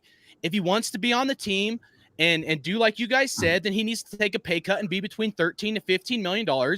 Eat some humble pie, okay? And essentially help your team, just like Brady's done and all the other quarterbacks have done in time, and help your team so we can acquire other talent to make this team better. Okay, put him to the test. Just let me finish. Put him to the test to see what he's going to do. If he really wants to be a Raider, he's never once said that he grew up a Raider fan. He said that was his second favorite team, and he said that his dad was a Raider fan. He is a Texans fan, okay? So that's the first thing, okay? He might be a Raider now. Once a Raider, always a Raider. He'll hold that title, okay? But the last thing I want to say is this, dude. I am an Army combat vet. I got to my unit after basic training. The NCO, my leader, my sergeant that was in charge of us, just got off being a recruiter for like 4 or 5 years. He was a great guy, super nice guy, okay? Now, try not to get too combat mode here, but I was infantry, okay? Do you know what infantry does? We are trained 2 in the chest, 1 in the fucking head. That's what the infantry does. You are trained to be a killer, okay? We're not giving milk and cookies to the enemy. That's just the reality of war. These guys, I go to my unit. There's like 4 or 5 other privates that just came out of basic training, okay? And they're all sitting on a couch in this office all the time. I'm like, hey, dude, let's get up. Let's go do something, man. Like, let's go clear some rooms. Let's go, prepare for combat, take names, kick ass. The sergeant was lazy because he just got off being, part of it was his personality, but he just got done being a recruiter. Happy-go-lucky guy. He's like, tone it down, His mentality and the tone that he set literally like infected the whole platoon to make them lazy as well, instead of setting the standard. So I had plans to get married, and 2 months in advance, over 2 months in advance, I told my sergeant, like, hey, dude, like, I just want like 1 or 2 days off. It wasn't like I need a week off. I'm not going to Hawaii. Just give me like 2 days off. We go out in the field. They stick me being a driver for the captain and the first sergeant. There was other guys that could have drove. And then the first sergeant lets them all leave to go back to spend time with their families. And guess what? I'm getting fucking married the next day. And those guys left me hanging out in the field, dude. And this was like, I tried to take time off, man. And they left me hanging, dude. I'm sitting there gripping this steering wheel, wanting to like really hurt somebody. And the first sergeant's right there. And if you don't know the Army, you don't jump chain of command. You do not go to someone above your pay grade. There's a certain process you have to do. I couldn't withstand. I'm wondering, how am I going to like tell my first sergeant I just got fucked and I'm getting married the next day as I'm gripping the steering wheel as my leader that's going to lead us into combat, as my leader that was supposed to lead us into combat, essentially just, dipped out on me. And so what do? I tell first sergeant, hey, first sergeant, you ever have a leader let you down? A leader that, you're supposed to follow into combat? And he says, well, what do you mean? And I said, I essentially said, like in my head, I fucked up now. You hit a point of no return. You know what I'm saying? And this first sergeant was an ex-infantry man. Infantry is different. I'll just leave it at that. But the point is, I got stuck out there. The first sergeant got pissed. I told him I was getting married the next day, and he's like, I can't stand leaders that don't take care of their soldiers and all this. Calls him up. I get my ass back to the thing, and guess what happened when I got back to the thing? I was the bad guy. I was the bad guy in my unit because I jumped the chain of command because my leader was a piece of shit. Well, guess what happened to that guy? He did not lead us into combat. He went to a different unit, and we got 2 real sergeants straight off the drill sergeant trail that would take names, kick ass, and lead men into combat. Now, football is not combat. I understand that. But here's my thing with Derek Carr, okay? I don't see him being that guy. It's like carrying dead weight. If the tone is going to be set for mediocrity, because that's what I've seen, okay? We see good at times, but if the tone is set for mediocrity, I can't accept it. I'm sorry, guys. And I love all of you guys. And I love everybody that's in our chat and stuff like that. I might be, an outcast or whatever. I'm going to try not to hate on the guy and stuff. I still love him. He's a great man, but he is not the leader to lead us. Just like my leader when I was, in the Army wasn't that leader. And it sucks. I didn't want to be that guy, man. But sometimes you got to take your lickings on the chin, man, to do what's right for the best of the team.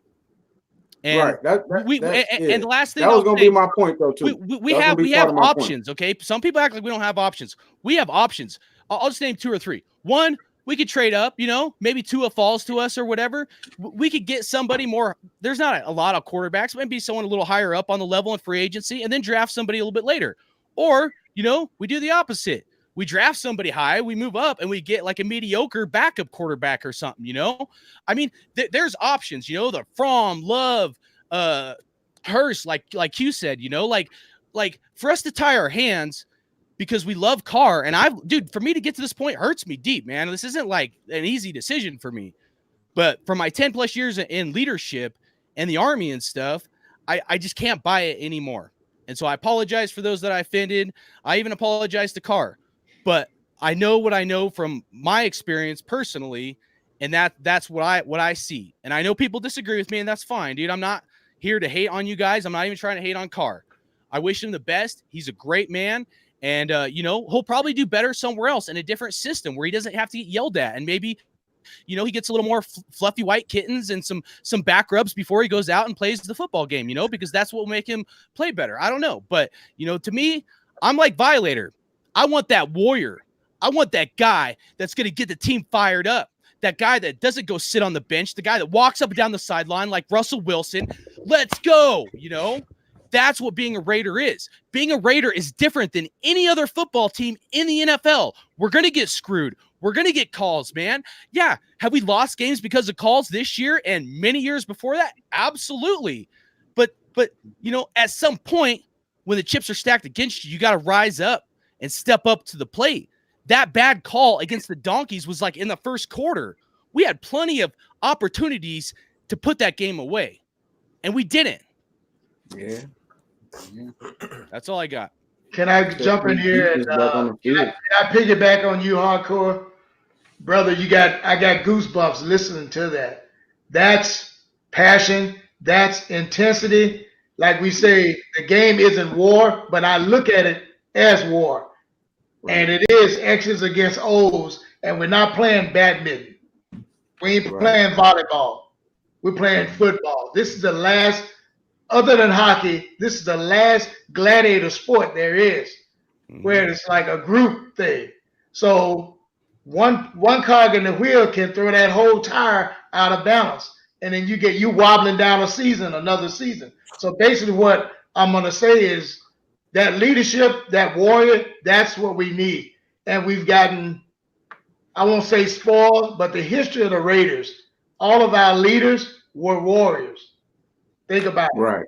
If you Google that history, all of our leaders were warriors. And those are guys who are not satisfied with mediocrity. They want greatness.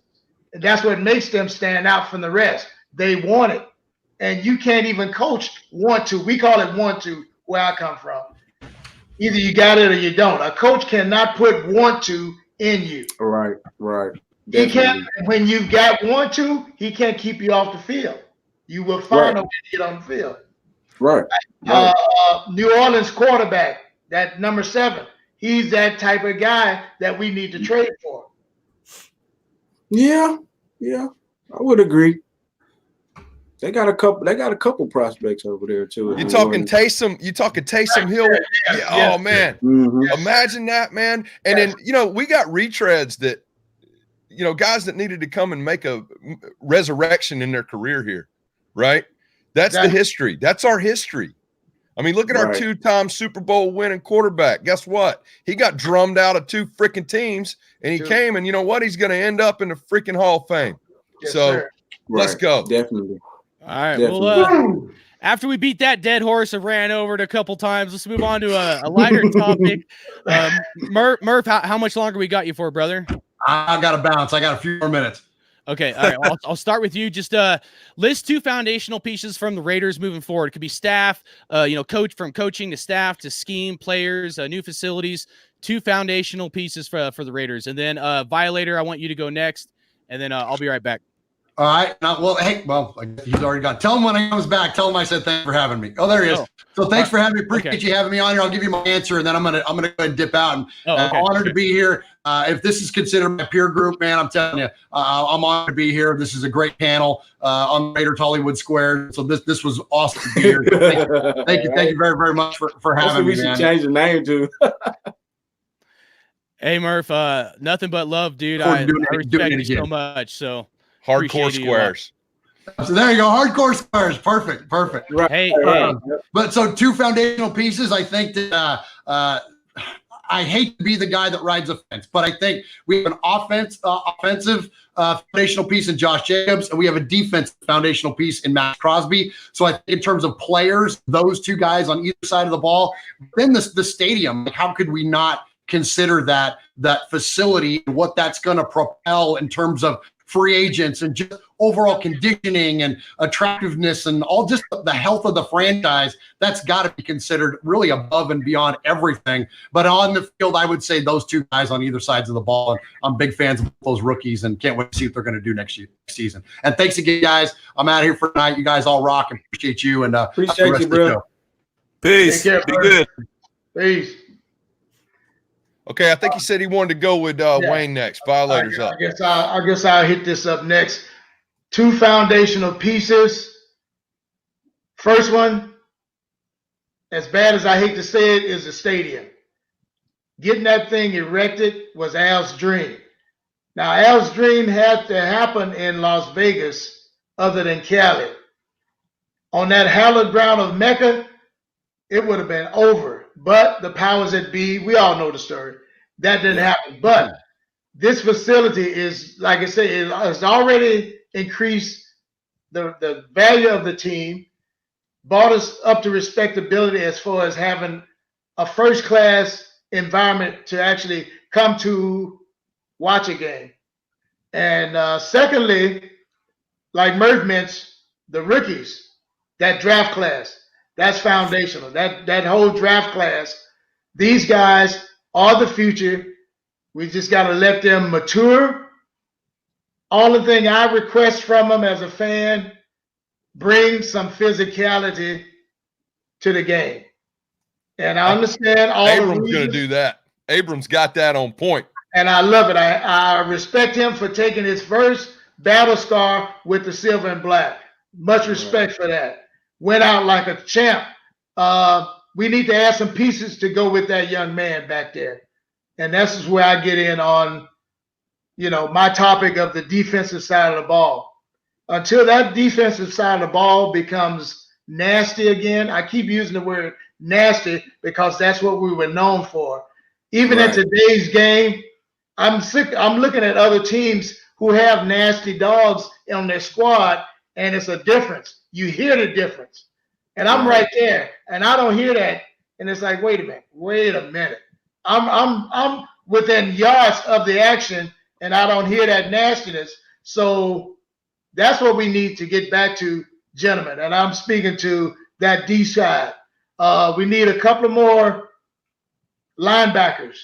We need some thumpers because that's the Raider way in a 4-3 defense. You need 2 thumpers back in the middle of the field. So if a tight end wants to venture in there, he gets a lump on the way to the safety. If there's a running play, I'm shooting A-gaps, and you can try and come through the middle if you want to. Now, I go all the way back to Matt Millen's days, and he wasn't the fastest guy, but you're going to get every ounce of it from him week to week. It was battle. I remember growing up watching Willie Lanier, Dick Buckers, guys like that, who were just bone crushers. So those kind of things stick with me to this day. Now, you can say the game is entertainment, but it's still, you got on pads for a reason. Use that shit. Right. Yeah, absolutely. That's a great take, man. Definitely. Q, what you got, bro? Well, everyone's talking about the rookie class, and you got to talk about one of the guys that helped generate that rookie class, and that's Mike Mayock. He's the guy that is very important and very critical to the growth of the Raider Nation. And look, I'll say there's reports out there right now, there's speculation that him and Chucky might not all be on the same page, and I'm just going to throw that out there. I don't know if it's true or not. Hopefully it's not, because that could be a game changer. I think Mayock and Gruden together are really good, but if there's some kind of divide because of everything that happened with AB, that could be a problem moving forward. And that was something that when all that was going on, I mentioned that, man, if you lose Mayock, man, you really lose something, because he's going to hit it out the park when it comes to the draft. And that's what he did, and that's what he helped generate this year. And that's why you see guys like Josh Jacobs. You see guys like, hopefully, Jonathan Abram, Trayvon Mullen. He made a first-round pick expendable. He made a first-round pick be able to be traded to the team that they were going to play the next week because they saw something in Trayvon Mullen. I mean, that's telling you. Hunter Renfrow, as late as he was picked, he's a game changer as well. Max Crosby, he was the guy that he was supposed to hit the weight room. He wasn't even supposed to play that much. Next thing he does is lead the team in sacks. They got those foundational pieces, but they need a guy that leads the charge, and that's Mike Mayock. So he's an important piece. He needs to make sure that they find a way to keep him around and stick around for a long time and build this thing, not for a one-year success like 2016, but you got to have that long-term longevity. That's what you do. Right. You don't build a house on the beach, man. You build a house on concrete, and so that's what this draft was a concrete class, and now you could build off of that. And, Violator, you mentioned alpha dogs many times, and I love that because that is what the Raiders are missing, are alpha dogs. And I know a lot of people expect Jonathan Abram to be that guy, but we only seen him play one game. We don't know if he's going to be that guy. So you want him to be that guy. You need to have that guy, and particularly at the middle linebacker position, you got to have that dude, that quarterback of the defense, that alpha dog, Quan Smith, like a Devin White, something. Guys like that, dudes that that get it. Devin White, Devin Smith. All those cats, man. Devin Bush. All those cats. No. And so I'm just there's and I hear the excuse that in Paul Gunther's defense you don't need to have a big time linebacker. You want to be a team that can defend against the tight ends, the guy who can stop the running back coming out of the backfield. You've got to have that dude, that guy who can stay on the field for three downs. Sideline, he could be. That's what the Raiders need to do. So Mike Mayock is very critical. He's at and then going back to the facilities in Vegas. That's going to increase the value of the team already. It puts you at the table with the big boys. It allows you to have the draft in your area. It allows you to host the Super Bowl at some point. It allows you to be recognized globally, even though the Raiders and that shield that Violator points at, that shield, it's already recognized globally, but now it's extreme. It's taking it to a. So those are really the two most important pieces: are Mike Mayock and what he's able to do in that front office, and then the game-changing facilities that the Raiders have out in Vegas. Yes, definitely. I'm basically gonna piggyback on that, man. Pretty much Mayock and the stadium. I mean, because when we got Mayock, man, we got him pretty much right after the Denver game. I was still in Cali when we got Mayock, and I was just like, man, okay. I said, okay, Chucky, I see you trying to get somebody in here with another voice who can tell you no, or who can tell you, look, I think we should be looking at this person or this person, or look, I got some players for you. I think we got the right man with the right passion for players, and I think he can be that other voice. And he showed that he's been that other voice. And, the past draft basically showed that he did his due diligence. I mean, he had his scouts out there looking for players, off the radar, and he was able to pick. I mean, he did smart with because we traded down to get Trayvon Mullen. Because it was I think it was DeAndre Baker, and it was another I think Rocky Sin was right there, but they got drafted. So he traded down because he probably was still looking at Mullen. And Mullen was there and we took him. Hunter Renfrow was still around. We took him. I just think that and getting Foster Moreau. I mean, Foster Moreau stepped it up out the gate for us. I mean, of course, getting Jacobs. I mean, getting Abram. I mean, getting a person with that dog mentality as a safety. I mean, that was smart. Getting Jacobs. Jacobs is a dog. I mean, he a dog. He quiet, but he a dog, So I think overall, he showed his worth. So I think moving forward, I mean, we need to keep Mayock happy. I mean, we need to keep Mayock happy, and also the stadium. The stadium is going to provide other opportunities too for the Raiders. So I'm pretty much on the same page with that. Remember this about Mayock. If it wasn't for him, Gruden would have gave up a first-round draft pick to the Steelers for AB. No doubt about it. Does anyone think that John Gruden wouldn't have gave up a first-round pick for AB?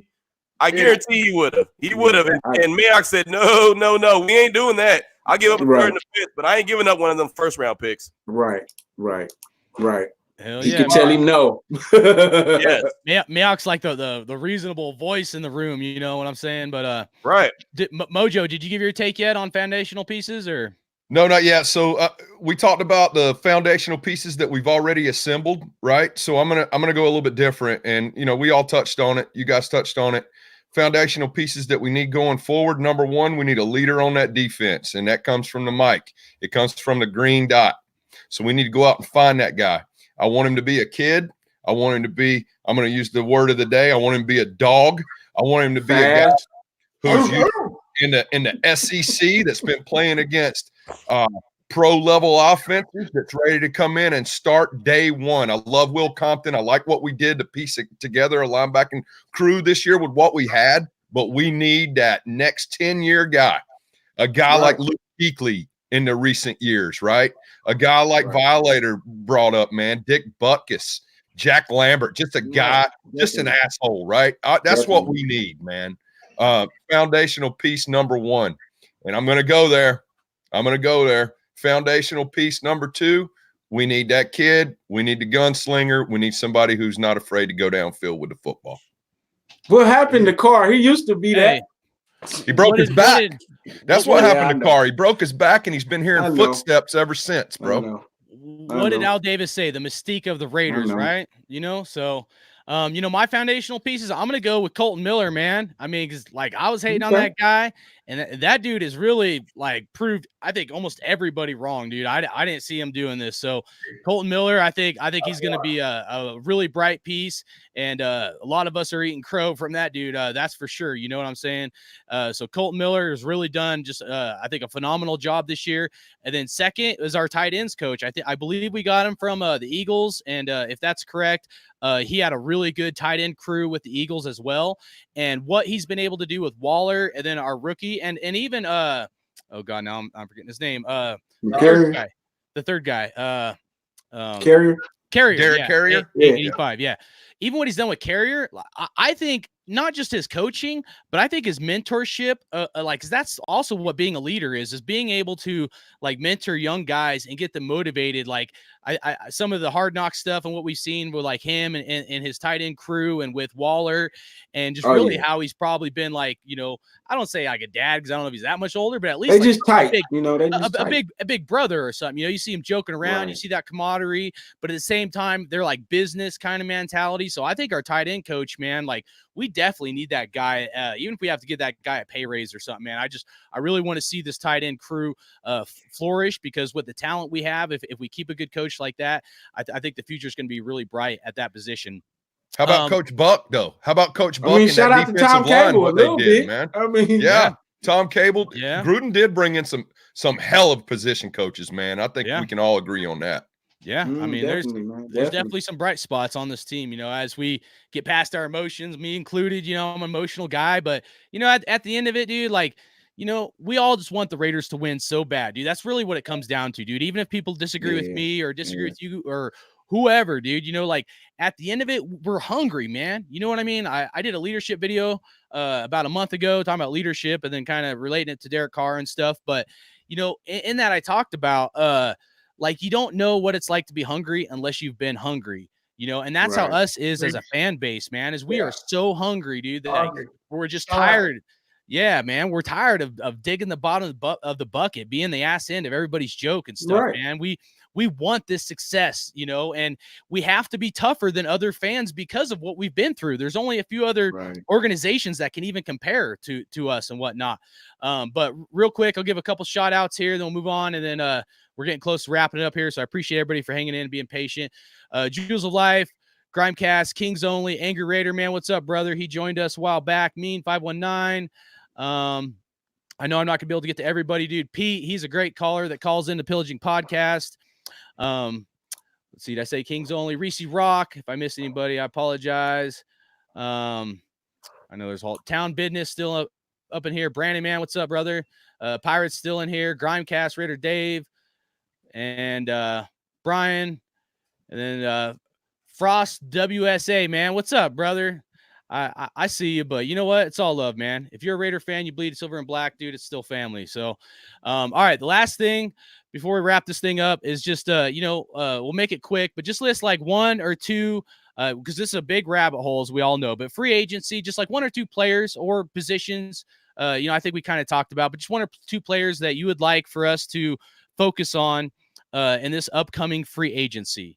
Not the draft or nothing, because that's another long topic, but, just something you'd like for us to focus on. If there's any players you had your eye on, let's start with Violator, and then we'll move on to your boy Q. I'm trying to think. Free agents. Wow. You know what? I don't have any one guy in particular, but you heard me mentioning that alpha dog in the middle of the D. Yeah. There's got to be some linebacker who's going to be a free agency, who would come right in and understand what the shield meant once he signs. Right. The money aside, just be proud to wear that silver and black. That's who I think we need to look for. And I think Mayock's already ahead of the curve with that. Absolutely. Well, I believe your boy Q has a couple names for us. So Q, drop it on us, brother. Yeah, one of the guys that I'm looking at, and I know a lot of people are probably going to disagree with it, but Yannick Ngakoue out of Jacksonville. I think anyone who was at that last Raider game against the Jaguars in the Oakland Coliseum saw what Yannick Ngakoue could do. He's going to be a guy who's averaging about 10 sacks a season. He's a dog. He's a dog on that defensive line. And I know that the Raiders have Crosby. I know that they have Farrell. I know that they have pieces there. But you can never have enough guys to get after the quarterback. And if you can't never have a good D-line. You know what I mean?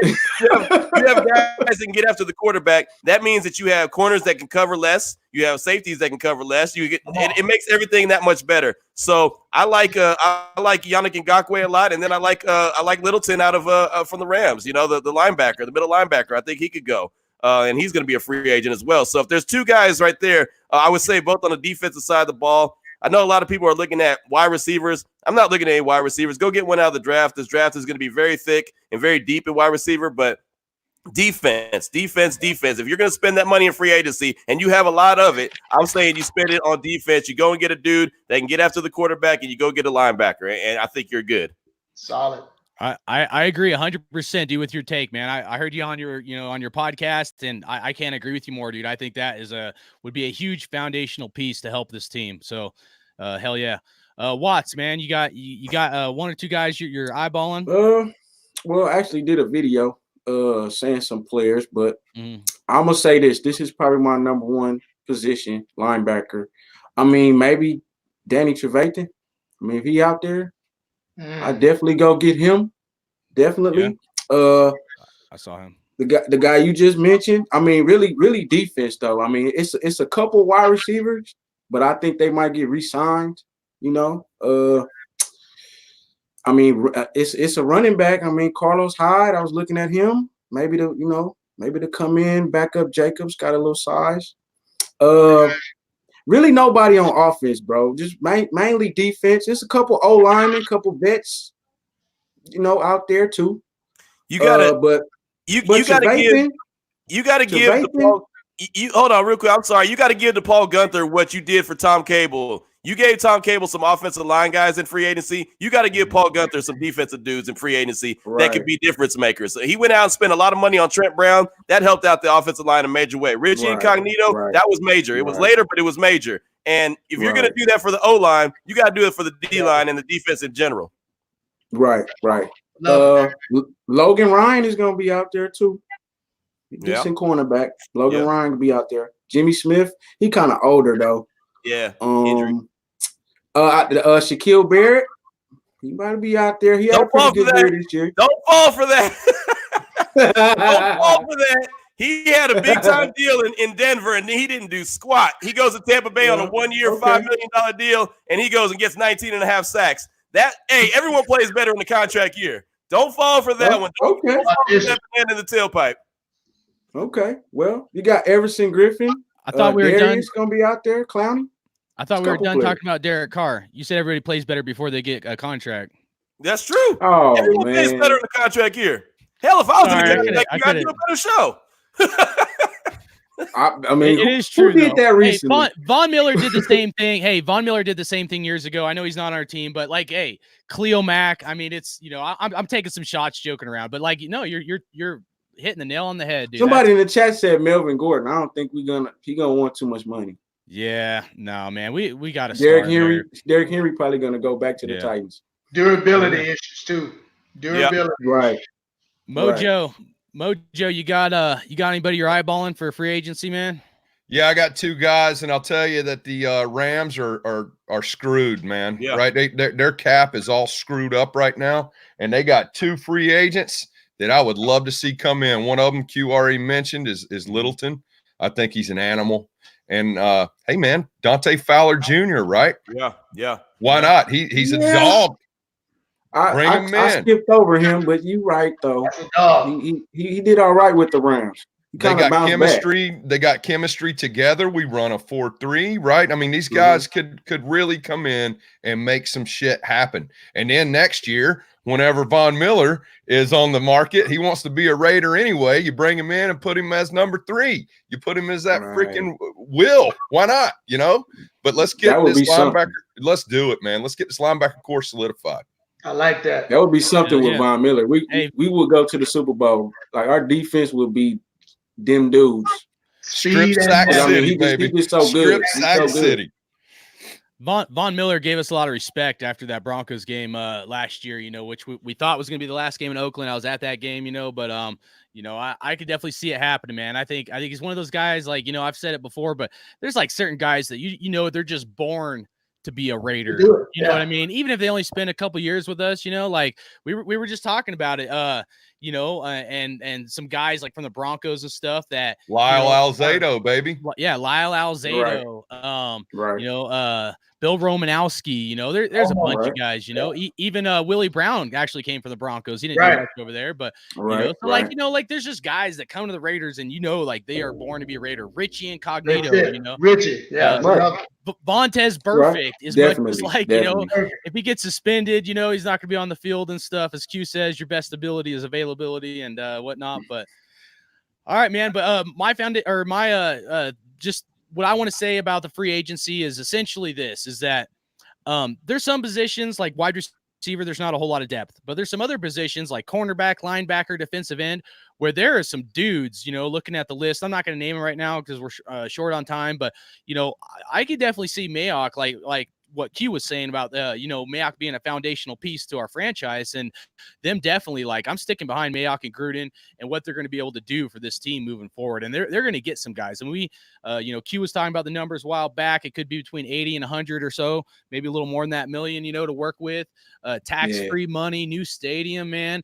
I mean, it's going to be interesting, man. And we have, to me, Gruden, not to ramble off a random topic, but when Gruden became our coach, one of the first things I was saying is he's got to instill something to the new players or people that come onto our team of what it means to be a Raider, and certain people had is him and Carr going to get along? And what is he going to do with social media and stuff like that? The new players, but Gruden instilled a thing before you even step foot on the field. You essentially have to take a class, probably watching some film and different things like that, and understanding that rich history of what it means to be a Raider and how being a Raider is different, So I think that's going to be huge moving forward, man. And the guys they bring in are going to be part of that foundational piece and stuff. But last one, and then we're out of here, is just what are you guys looking forward to most in 2020? I'm going to start with a Violator this time. What are you looking forward to most with the Raiders in 2020? Opening day, just that whole let's get together again atmosphere, new place, cutting the ribbon, man. It'd be like the Rose Parade. Right. It's even the ones that hate us are going to be talking about that. Yeah. Opening our own Taj Mahal, walking in there with our chest high, making it as loud as the Owen we just left in Oakland. Even if it's 50-50 fans, just make the place rock. That's what I'm looking forward to. Right. Opening day. Right. Hell yeah. I love it. Q, man, what you got, man? Most thing you're looking forward to in 2020? The playoffs. Yeah. Straight up. Yeah. Right? Yeah. I love it. Yeah. Honestly, there's no reason not to be in the playoffs. I didn't talk about it. Anyone who listens to my podcast knows I didn't talk about the P word. That's what I called it all year long, the P word, the P word, the P word, because I didn't think that the Raiders were ready for that. I think they were still trying to learn how to win games. I think they were still trying to figure things out. They were getting a lot of young guys. They were getting them experience. But there ain't no reason why you don't make the playoffs the third year with Chucky. There's no reason. You've got your foundational players. You've got guys that are veterans that are really good that you can build around, like Darren Waller, who's not a rookie, but he's really good. You have guys that are there. You have whoever's going to be at your quarterback. I think it's going to be Carr, at least for 2020, but whatever. You have a guy that knows your system. There's no reason why you can't compete. Even for a wild card spot, I'm not saying you got to win the division, but you should, as close as you were to the playoffs this year, you should make that next step. That's how you see growth. And that's all we expect, or at least me as a fan, that's all I expect is to see growth from this team year in and year. There's a reason why they gave Gruden a 10-year contract, because they wanted continuity and they want him to be able to build this thing in his vision, in the way that the Raiders were built back in the day, where they're bigger, faster, and stronger than everybody else. And that's what has to happen. In 2020, if they're not in the playoffs and you come back on this show and you say, what was this season? I'll say a fail. Nice. Hell yeah. Definitely. MoJoe, man, I'm gonna have you roll next.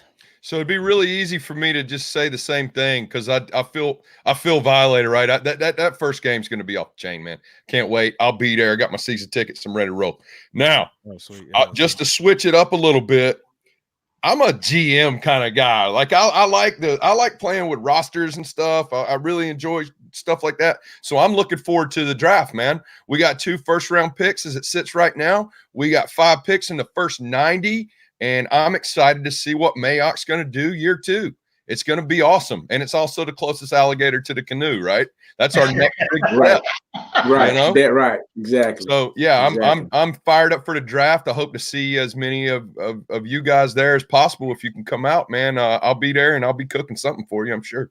Hey, I'll be there. Real quick, in case I forget, because you live in SoCal, right? Yeah. So, for away games, where do you roll during away games? You know, like if someone wanted to hang out with you, if they were in your neck of the woods. Oh man. Yeah. So I started a little fan club out here. It's called East County Raider Nation. So San Diego County's giant, dude. It's a big county.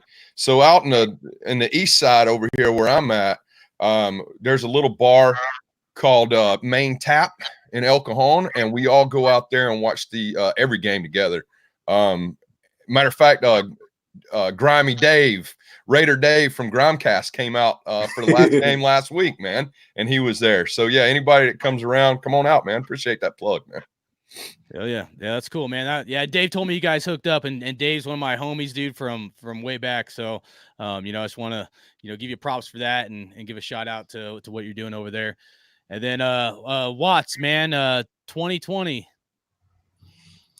2020. We finally here, man. I mean, I remember when they just had the stadium on the computers, on the computer rendering and the drawings, and now just seeing it that we here is actually built. I mean, the draft gonna be something too, because like you just said, we're gonna have 2 first-round picks at a draft that's actually, in our backyard, and we can go represent to the fullest, just like the Titans fans did, when they had the draft in Tennessee. Yep. Just like the Eagles fans did when they had the draft in Philly and Chicago. We're gonna have our shot at that. And that first game, man, it's gonna be pretty emotional for everybody. I think the whole Raider Nation. Mm-hmm. It's gonna kind of be like a dream, really, to be honest. I mean, because we're gonna finally see the Raiders in their own stadium. History. And it's our stadium. History. We don't. I mean, it's just. I think those are the two events this year that's really. I mean, I want to see the Raiders make the playoffs, of course, but I just think those 2 events are going to be probably the 2 most kind of emotional things, for the fans. Is that draft too? Because I mean, we got 2 first rounders again, and we got a hit on it. We got a hit. Yep.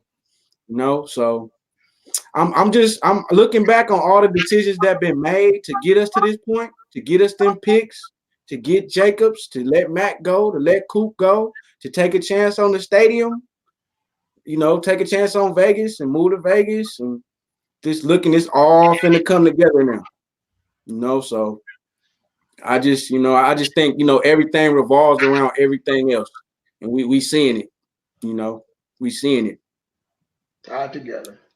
Definitely. You on mute. You muted up, dog. You on mute, bro. Yeah. All right. You guys took all the takes, man. I was saying, you guys didn't even leave me any scraps, man. But no, dude, that's cool, dude. Playoffs, I agree 100%. Stadium's gonna be lit. I'm calling it the best stadium going out anyway. The best stadium in the NFL and whatnot. Not because of the price. People want to argue about LA, but just the slick design and stuff of that stadium is like, man, dude.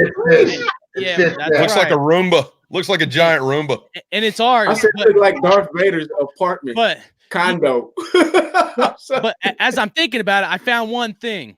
We gotta make those Vegas fans that aren't Raider fans know what it means to be a Raider fan. Oh yeah. So we gotta set that tone and that culture, because we're not gonna scale back to wearing business suits and ties and you know what I'm saying? Even if they're trying to pull us into the casino, you know how Raider Nation is gonna roll, man. So, we're gonna show up looking real grimy, silver and blacked out. Yep. Violator, you're gonna show up with a bow tie or something, man, on the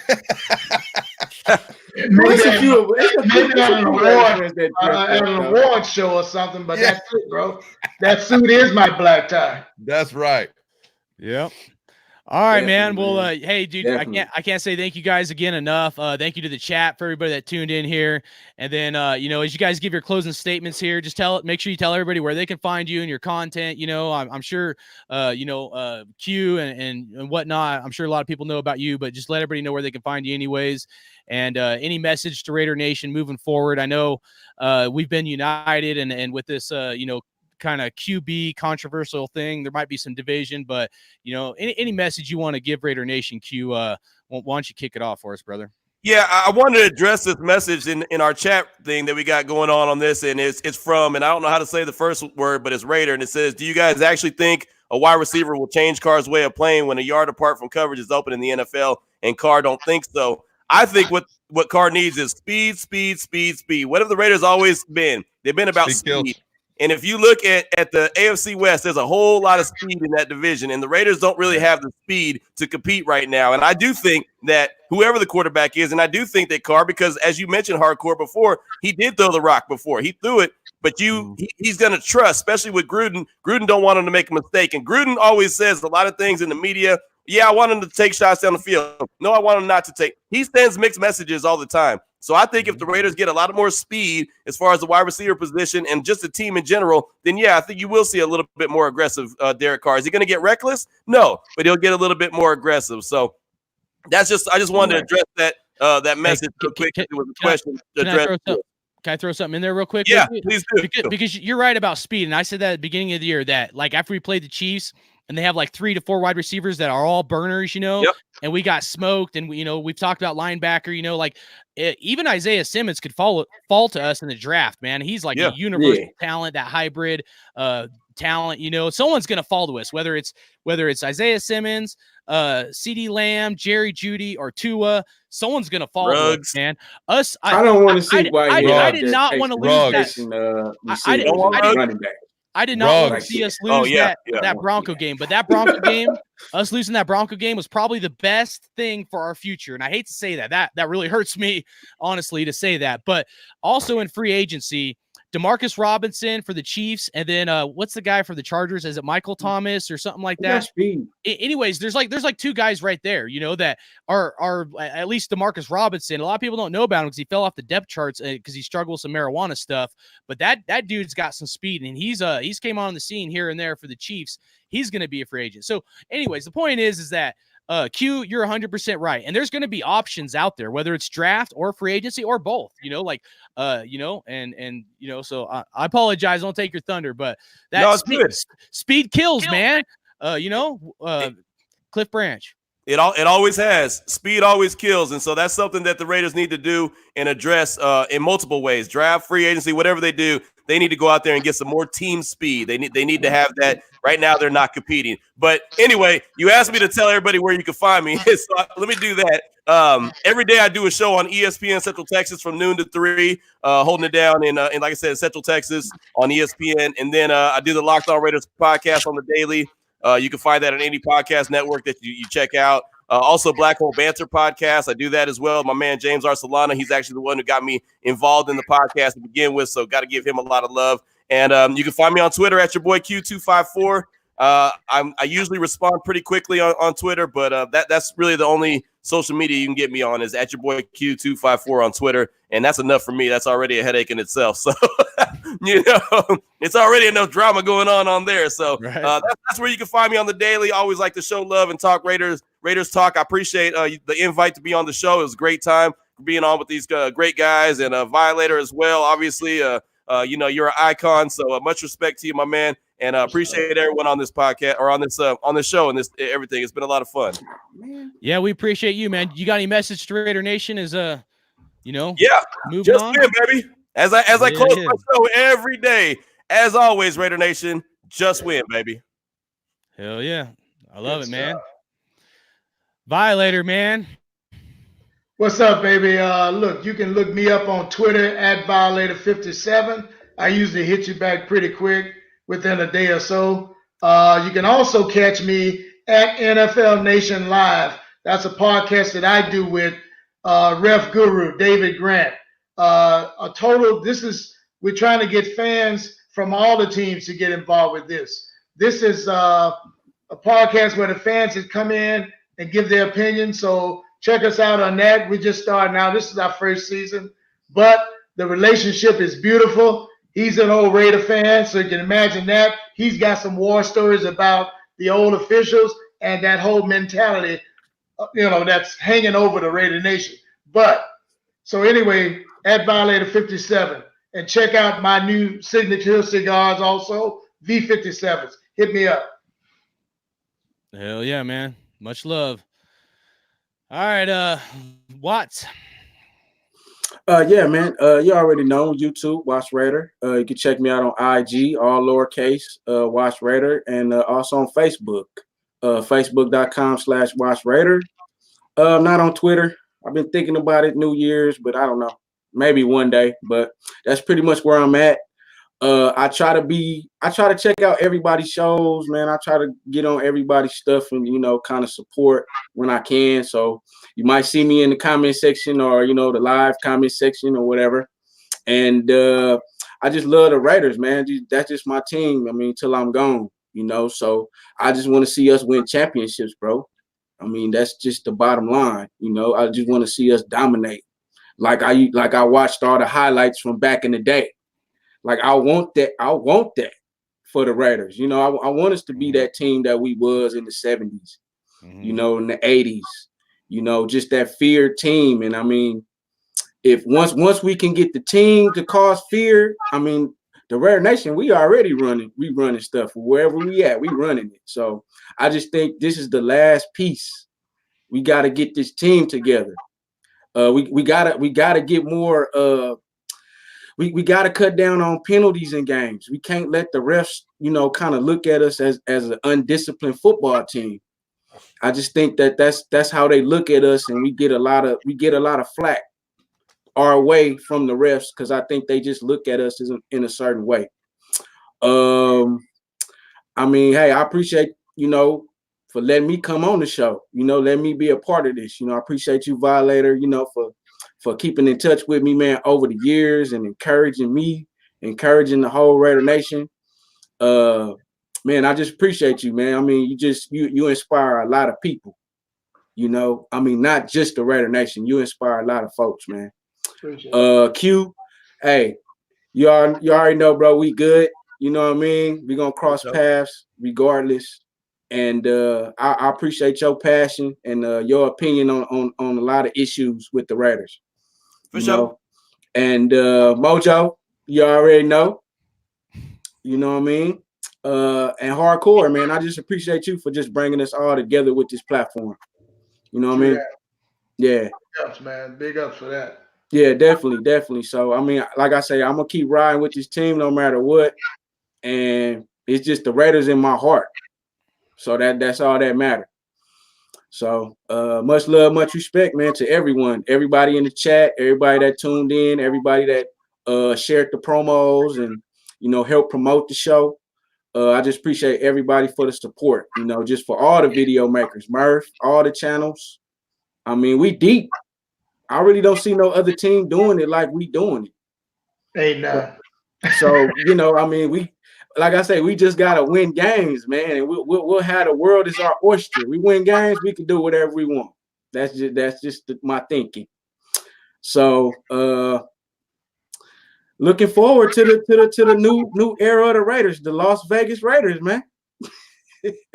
And that's what it's gonna be. So, much love, much respect, man. Yeah, much respect to all you guys, man. I'll get mine after MoJoe here, and So if you want to find me, all you got to do is Google MoJoe with an E and Podshow. You can find me on anything. I'm on all the social media stuff because I like to run my mouth. I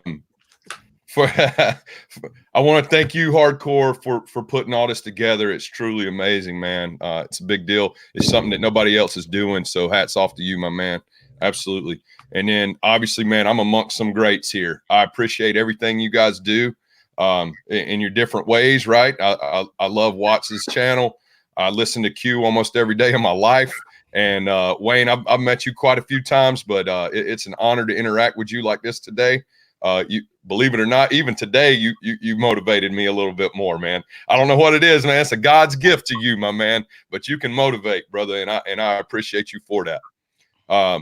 Message to Raider Nation. Hey, man, Chucky and Mayock and Mark, they're not going to listen to me, man. So my message is to the real Raider Nation. My message is to the people that wear this stuff every day, that walk down the street every day and represent our team because we love them, because of who they were and who they're going to be. And it goes like this. We're going to a new city. We got Oakland in our blood. We got Los Angeles in our blood. That tailgate was special, and it always will be. So what we have to do, Nation, we have to show up, show out, set the example in Las Vegas, and bring in these new fans with open arms, and don't treat them like shit because they're new. That's the message, guys. It's a family, and we always got opportunity to get bigger. Do your part, tailgate, just throw down in Vegas, and hit me up, man. I got free beer for anybody that comes by and says what's up to me. So what's up? Yeah, hey, yeah. What's up? All right. Q's cheap, man. Q's cheap. He already told me, man. He only likes the Coronas or the Modelo. So I'm good with Q, man. Anytime, dog. Yeah. You need, yeah. That's cool, man. Good stuff, man. Yeah, and MoJoe does like a beer thing before his show, so it's actually pretty cool, man. He gets like deep into some like beer tasting, so yeah, it's definitely dope, man. What he brings, in addition to his Raider stuff that he's doing. But the one thing I want to say is like this was a dream I had honestly like a year and a half ago with all the great Raider content providers out there and stuff. Really, the idea started with me and Raider Dave, to be honest, with Grimecast on YouTube. And then just with his work schedule and stuff being real busy, it was kind of hard to kind of coordinate. And then it kind of branched out from there. Me and Raider Ben, I got to give mad respect to Raider Ben. Nothing but love. He's someone I was rocking with for a minute. And then, of course, Raider Critique, Raider Dave, and WattsRaider have all helped what we're doing right now. This show, what we're able to put together. I know Kenny from Pillaging Podcast had to, some stuff come up, but, MoJoe filled in, and I appreciate you, MoJoe, as always, and everybody that comes on here and has came on here. This was like a dream come true, honestly, and my message to Raider Nation is, whether you agree with me or anybody else, like, let's not let, whether it's quarterback or anything else with this team, let's let this period of time as this transition for the new chapter for the Raiders be a time of unity where we come together and we're stronger than ever, and ain't nobody going to take over our stadium because we're the Raiders, okay? That no hate is going to hold us down, and we're going to rise up, and we're going to be one nation. That's Raider Nation. And so I want to give a mad shout out to I forgot to switch that. Sorry. I want to give a mad shout out to Murf from Murfs Fan Cave, Raiders Fan Radio, for joining us. Apologize, I didn't get to have a proper outro with him, but I love Murf, man. I've been rocking with him. He was one of the first guys I started listening to be honest. And then Pillaging and Q, and I check out a bunch of other guys as well and whatnot. And for me, like, you guys are thanking me, dude. I appreciate it, but anytime we bring guests on and Big Tuna that's helped out, man. There's so many people. It's hard for me to memorize everybody that's been on here. Raider Cody, Kenny King Jr., Monster Mash Ken, Captain Jack. Dude, there's like to me, this is a great thing that we're trying to build here as a team. And anybody that comes on, it's not about me. I chose the name Hardcore Raider Nation Podcast for hardcore Raider fans, not because my name's Hardcore Raider, but for hardcore Raider fans that are diehard and that bleed silver and black. And we just want to bring that family together. And so it wouldn't be possible without you guys and without our listeners. And so I'll give a quick shout out to the chat and we'll get out of here. Grimecast, Town Business, Brandon, Adrian, Dennis, Seahawk Killer. No, Seahawk Killer don't like the Raiders. Oh, he don't? Okay. Yeah, no. I wasn't looking at the chat. Oh, well, fuck that dude. Yeah, man. Hey, Seahawk Killer, do me a favor, man. Shut the fuck up. Jump on a dull knife. Oh, sorry. Did I say that? No, this isn't a kid-friendly show. Don't worry. I hit the age restrictions. So, Brian, Dennis, who else did I miss, man? Mean dude, what's up? If Raider Cody, if you're still in here, dude, I love you, brother, man. I know there's some people on the other side of the fence, dude, but I know we still bleed in the same colors, and that's silver and black. Jewels of Life, anybody, Reese Rock, anybody I'm missing, dude. Adrian, I know, was in here. Grimecast, Raider Dave. And anybody else, man, I love you, Raider Nation, and we're going to keep bringing it. We're not going to do a show every week. We're going to go like every 2 weeks or so. This ain't a news and note show, kind of thing. But please, you guys, dude, check out Q if you don't know who he is. I'm sure you guys do. Check him out. Check out MoJoe. Check out WattsRaider. Murfs Fan Cave, all them and their descriptions will be in my description, so you guys check them out. And we're going to keep building this thing, and we would love to have you guys on down the road at some point, Q and Violator. If we'd be honored to have you, just for one time here and there, kind of thing. And just, help build this family, because this is something special. We get enough hate from the media and everything else and stuff. Even if we don't agree, nobody's ever going to agree with everything in anything, right. But that's the point of this, that we can put aside our differences, and it's about this right here. One nation, Raider Nation. So let's go, man. I love you guys, dude. Let's go, Raiders. Hey, let me say one more thing. All right. Let me say one more thing. All right. Look, this is what I had on my mind just as I was off camera. Okay. All right, look. Okay, John Gruden has built a running game for us, right? He got the line. They solid, and Jacobs is 1,000-yard rusher, right? Mm-hmm. So me looking at that, wouldn't that force Carr to know that the spotlight is going to be on him, because Chucky know that Jacobs and the line is going to do their job? Like just look at it though. Like, Jacobs is going to be a help to Carr, of course, but if Carr don't step it up, a lot of the spotlight is going to be shined on him, just because Jacobs is plays so well and the line plays so well with him. Bro, you give me $200 million, I might stop wiping my ass. I ain't gonna give a shit about what's going on with it. I'm just saying though, like, wouldn't that want to motivate you? Like, man, I got a back here that's gonna help me get the yards. The line is holding up. I mean, I don't know. What is it gonna take to motivate him? They say a pay cut. Okay, give him a pay cut then. Let's see what happens. I don't know. I mean, I don't know where the fire is gonna come from. So I think it's gotta come from within. The fire can't come from nowhere but within. If he don't lead us to the playoffs next year, he's gonna be gone. He got to lead us to the playoffs. I know we're drifting. We just did our closing statements, but there's one guy. Well, actually, both of you guys here could answer this. But I want to ask you, Q. You are extremely passionate, fiery, energetic person that brings it to the table every day that you wake up, and I can just tell you're that alpha dude. Like, you know what I mean? Yeah. What is it inside you? Like, why is the fire so bright within you, man? Because I'm not supposed to be here. I'm not supposed to be this dude. I'm not supposed to be successful, and I'm not trying to get political. I'm not trying to get racial, but guys like me don't make it that often. You know what I mean? But guys like me told myself that I'm going to make it. You know what I mean? I'm a guy with no education. I got a GED. You know what I mean? I've moved around the country multiple times just because I was trying to find myself. But there's one thing I knew that I could always do, and that's work my tail off. I might not be the most talented dude in the world. I might not be the most talented dude on the microphone. I might not be the best talker on the radio, but I will not be outworked. You will not outwork me. I guarantee the one thing I can control is what I do and what I bring. And so that's why I said, if the fire don't come from within you, you ain't going to have the fire. I can't tell MoJoe what to do. I can't tell Violator to get up and paint his face and get ready for a game. Violator's got to do that. WattsRaider's got to do that. I got to do that. Nobody tells me get my tail out of bed and go to work. I do that every day because that's who I am. And if you ain't got it in you, if you ain't got that dog in you, and that's part of town business too. That's part of being from Oakland, California too. That blue collar type of grind, and that's what all Raider Nation is. They're that blue collar fan base where we going to go make it happen, regardless if we supposed to make it happen or not. You know what I'm saying? Like, that's what it's all about. Is you can have that grind. Exactly. And that's who the Raiders are. That's the silver and black, man. They are the grind. That's why, MoJoe, you said earlier that we've the team always reinvents people's careers. You know why? Because those guys have been pushed to the side and they say, you know what? I'm not done yet.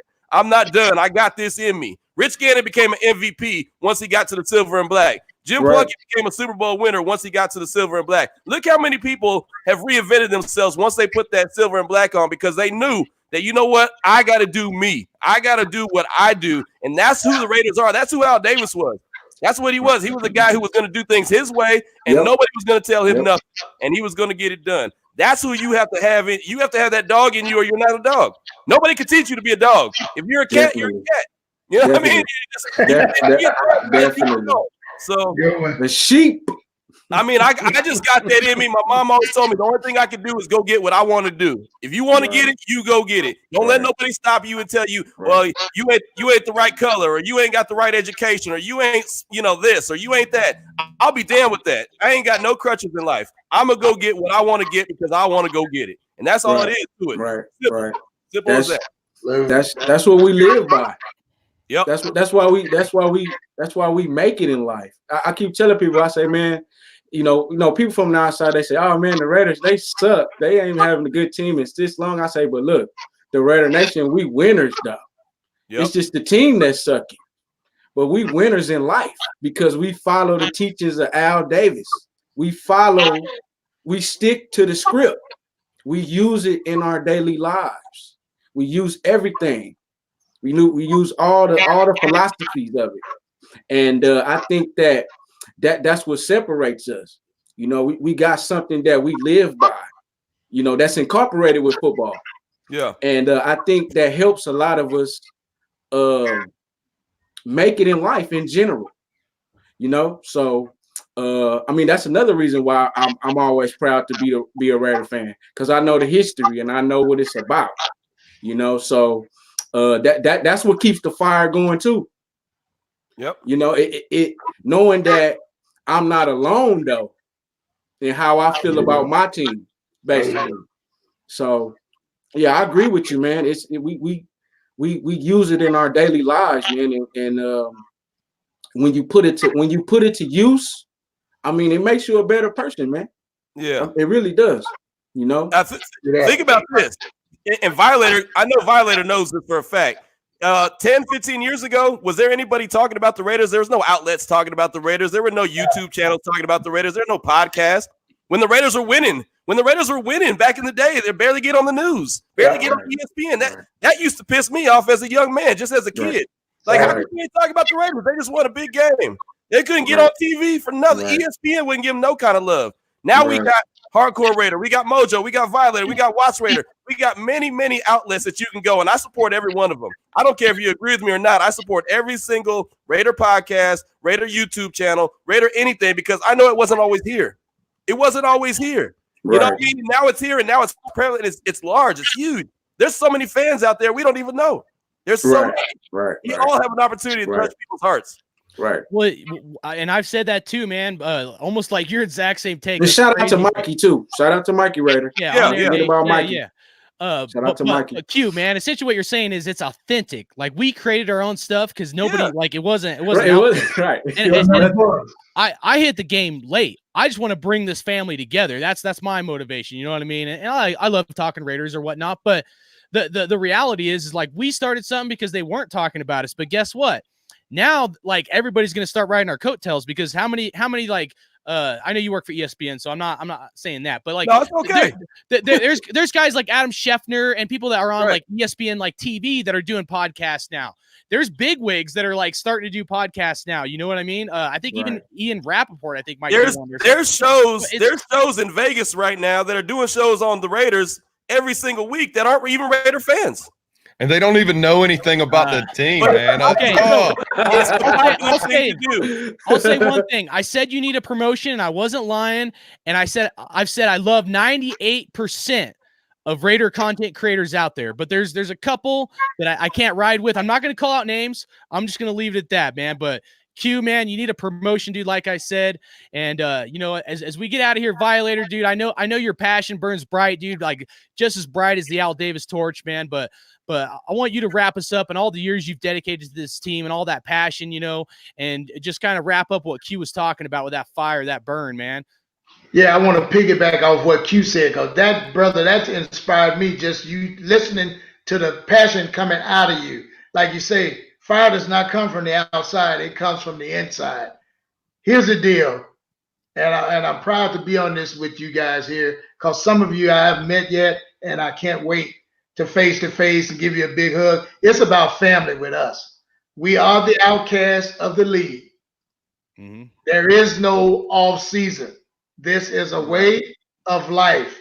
Choose to live it or get the hell out of the way, because we're moving forward. You can't live life backwards. Let's move forward as a family. you guys all aware of all the hoopla around us. Like you said years ago, they wouldn't even mention us. You couldn't even get a highlight, or maybe a low light, but no highlights of us. And I remember that, and that used to fire me up even more. So I'm looking forward to getting that fourth Sandow Trophy. Crossing over state lines is a bigger thing than we even realize. It's getting ready to go big time. Right. Trust me. Definitely. Nobody will be afraid to come there now like they used to. Oh, we can't go in there. It's too dangerous. Now they're going to be running in there. Yeah. Now they're going to be running in there for the show. And they're going to see us in all our glory. Now, what you guys hit on about unifying, now, I call us a dysfunctional family. But we're dysfunctional as hell, but there's power in what we do. Right. And you can say we're the chosen one. What other team has this mystique? Al knew exactly what he was planning when he did it, and he's smiling right now. You right. You guys just keep encouraging others and keeping it positive. Right. Definitely. MoJoe, your mic's muted. Oh yeah, you muted. MoJoe. Yeah, no, I appreciate it. I was yelling at the kids. Thanks, guys. I thought you were getting fired up. I was getting fired up. Wash some dishes, kids. Let's go. Right on, dude. Well, it's been a pleasure, man. I can't say thank you guys enough. Thank you to everybody in the chat. I listed it a little bit ago, so I'm not going to go back through that. I apologize, but giving us the time. I know it kind of went a little longer than some of you guys are planning, but we got some colleges last week. We got some NFL playoff games today. So go Titans, right? That's it. And and whoever's playing against the Chiefs, go them. Unless it's I don't know. But anyways, right. Three teams I don't want to do nothing. Yeah, the Niners, the Pats, and the Chiefs. I want them all to lose. Go Seahawks.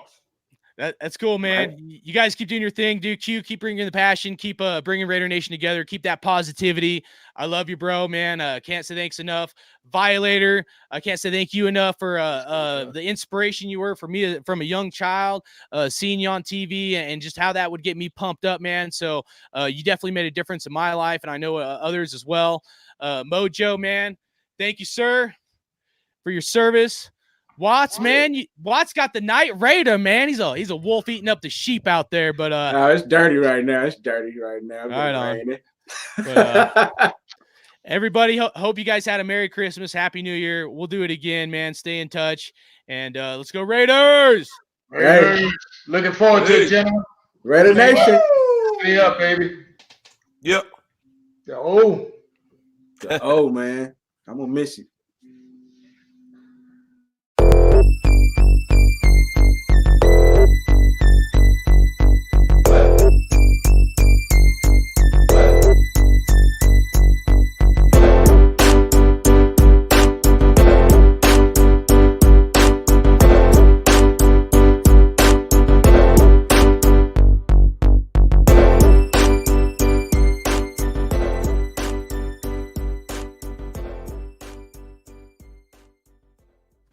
We did put ourselves in a position to make a run.